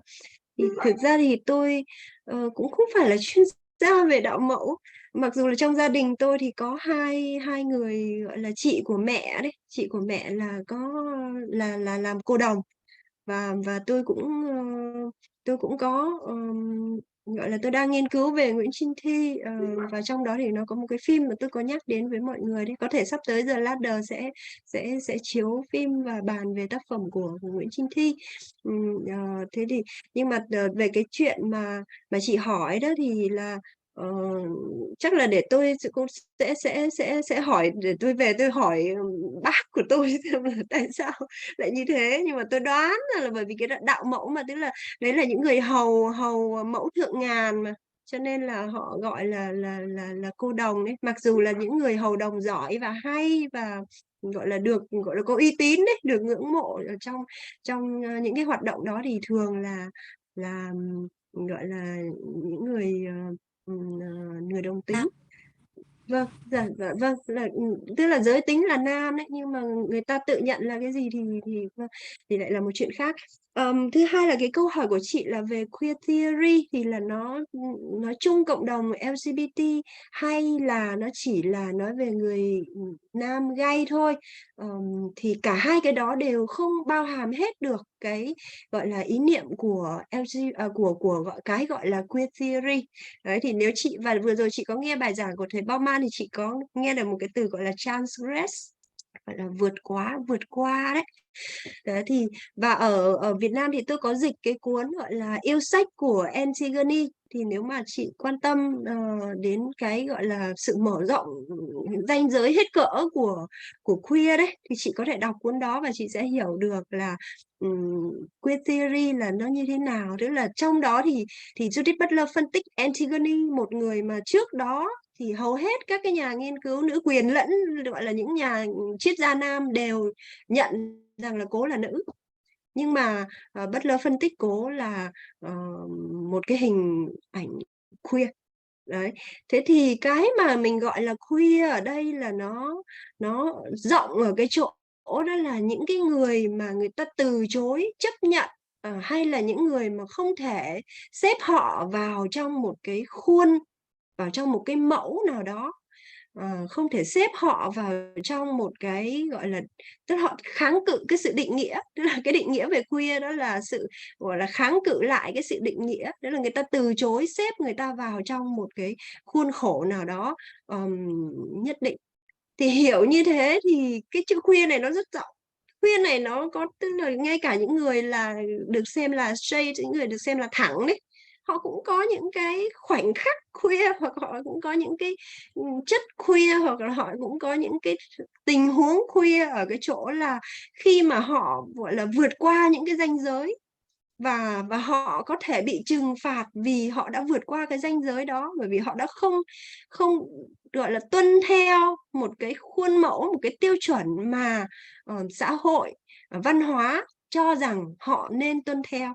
Đấy, thì khi mà người ta vượt qua gọi là những cái chuẩn mực nào đó, hoặc là người ta vượt qua những cái khuôn mẫu mà nó quy định cái đời sống của họ, và họ từ chối cái việc là được hoặc bị xếp đặt vào trong một cái khung cứng nhắc, thì lúc đó chúng ta thấy có cái vấn đề của queer xuất hiện. Cho nên cái chữ gọi là queer ở đây nó dùng theo cái nghĩa rất rộng như vậy. Nó không phải chỉ là chuyện tính dục, nó không phải chỉ là chuyện là đồng tính luyến ái, nó không phải là chỉ dành cho những người trong cộng đồng LGBTQ, mà nó là cái chuyện của chuẩn mực, và cái việc người ta của cái gọi là quy chuẩn, tức là do văn hóa kiến tạo, là do xã hội tạo nên, là cái được kiến tạo, và cái việc người ta vượt qua cái quy chuẩn đó ở trong một cái hoàn cảnh nào đó, trong một cái tình huống nào đó, người ta từ chối bị định nghĩa, bị xếp đặt,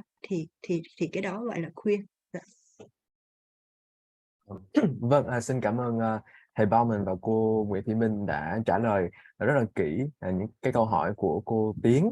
Và bây giờ cho dù là thời gian nó cũng đã hơi vượt quá cái thời lượng của chương trình, nhưng mà chúng tôi nhận thấy là trong cái phần khung chat vẫn còn một bạn khán giả đã gửi tới 4 câu hỏi cho diễn giả, là cho nên là chúng tôi quyết định sẽ để cho bạn được gọi là giao lưu với diễn giả một trong 4 câu này, và bạn chọn một trong 4 câu. Bạn có thể đặt câu hỏi bằng tiếng Việt, sau đó thì interpreter của tôi sẽ dịch hoặc là đọc cái câu hỏi đó bằng tiếng Anh cho diễn giả. Để xin mời bạn Phúc Trường.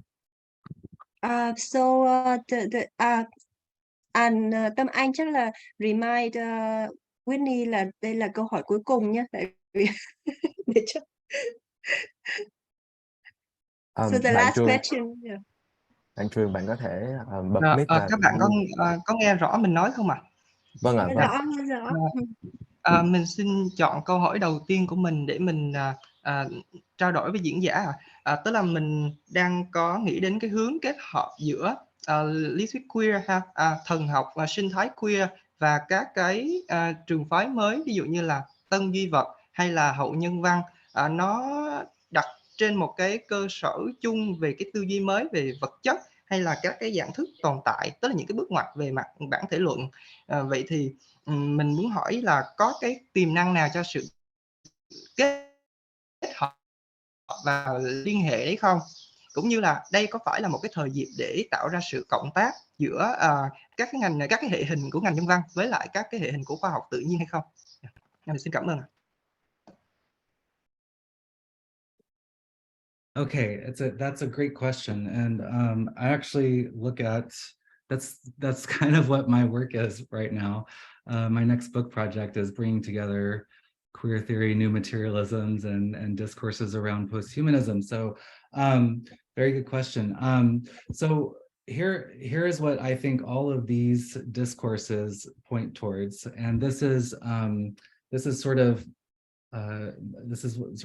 what I think is important about all these discourses, is that it's really challenging the human behind the humanities, and it's challenging the very disciplinary system on which we have reproduced knowledge through the modern Western mindset, right? So the idea is that there's the natural sciences and the human sciences, right? The humanities, right? That separation in general, it says something about what humans are, right? So I think that it's these very disciplines, and the idea that humans are somehow over here in this special place, maybe above the world, but definitely special, maybe the most evolved, maybe the most important. This is what has led to this reproduction of this knowledge and these disciplines has led to things like climate change, gross economic inequities, social injustices, racisms, these sorts of things, right? So once you have a human, as Sylvia Winter or Apco have argued, once you, the original ism is anthropocentrism, because when you have a human that is above the rest of nature, then you have an ideal human. And if you're anything less than that, then you're closer to the earth and you can be dominated just like the earth, right? So thinking about, thinking with the discourses of queer theory, with posthumanism and new materialisms, to think beyond our own humanity and think us back into the rest of the planetary community. That's the sort of the end goal of I think what or not, or my end goal at least, of what I want to do with these, working with these theories together. And basically, how can we think about, instead of the disciplines we have now, what systems of knowledge can we create for the planet, right? Planetary disciplines, planetary humanities, these sorts of things, right? That reintegrate the human back into the rest of the natural world. So there's a lot of good, productive dialogue to be had between queer theory, new materials, and posthumanism for sure.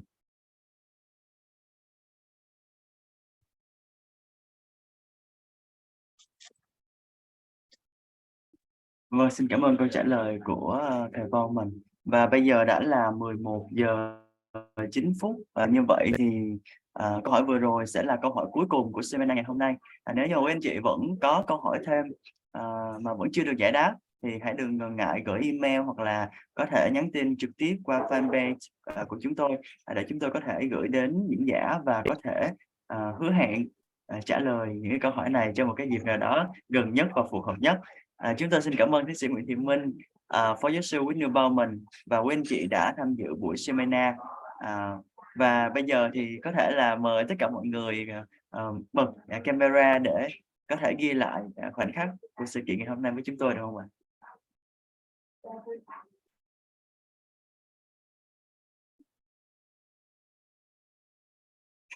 Như vậy có thể là host hoặc là co-host bỏ ghim để tất cả mọi người có thể thấy được. Dạ. Let me Một pin.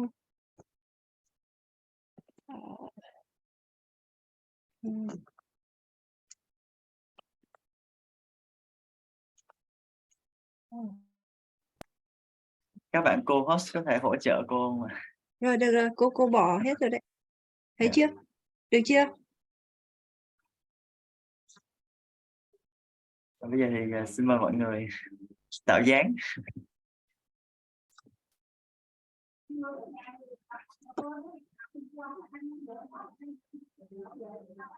Và chương trình The Letter ngày hôm nay Saturday Gender Talk số thứ 2 xin được phép kết thúc tại đây.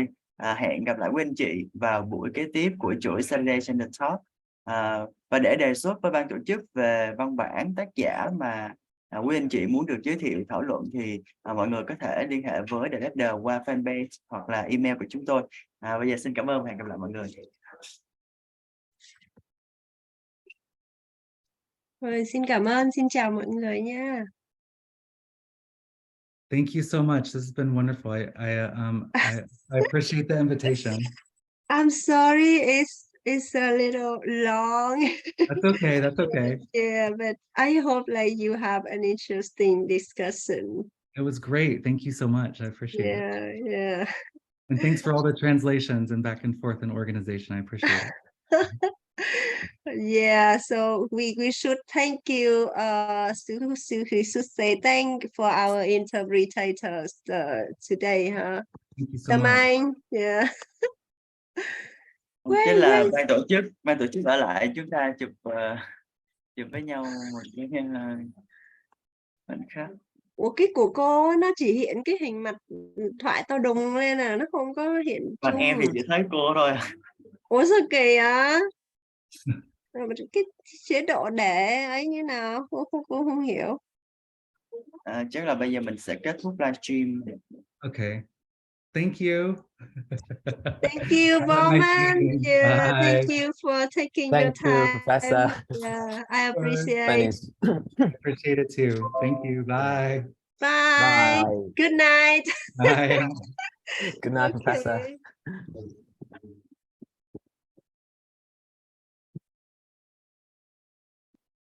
Cô bấm kết thúc cuộc họp đi cô. Ủa mấy đứa sao bảo là Dạ, chụp để chụp cái. Dạ. chụp đám Sắp tới là ông gì vô đó. gọi ông đi mất tiêu Nhưng mà rồi. cô không có. Cô Mọi không người có. chụp chưa mọi người đi vào thế. Khoan. Như nào chụp ở đâu ạ? Dạ, Đây này, em chuẩn view bị này, em chụp. view gallery nè. Ồ, đây.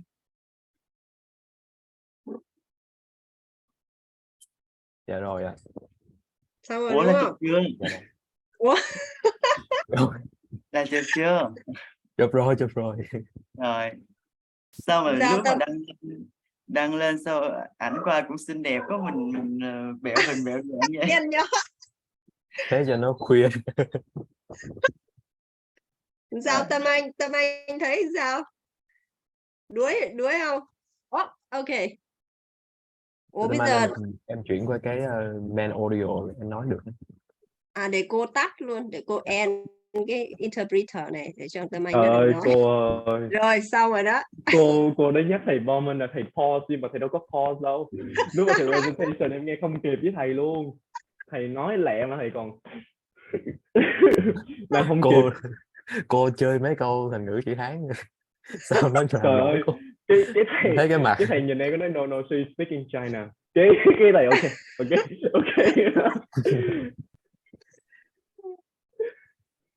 Công nhận. Quải dễ sợ. Đuối quá. Đuối luôn ạ. Rồi bây giờ mình có lên bài gì tiếp theo ở trên page không ta? Thôi chắc là quay về nhóm chat ra để chia sẻ thông tin. Ủa sao còn nhiều người ở đây quá người ta Chắc là người ta tưởng rồi. người ta tưởng cô sắp khuya cái gì đó. Dạ, và xin chào mọi người, xin chào quý anh chị. Xin cảm ơn tất cả mọi người. Rồi cô En nha. Dạ vâng. Bye bye cô.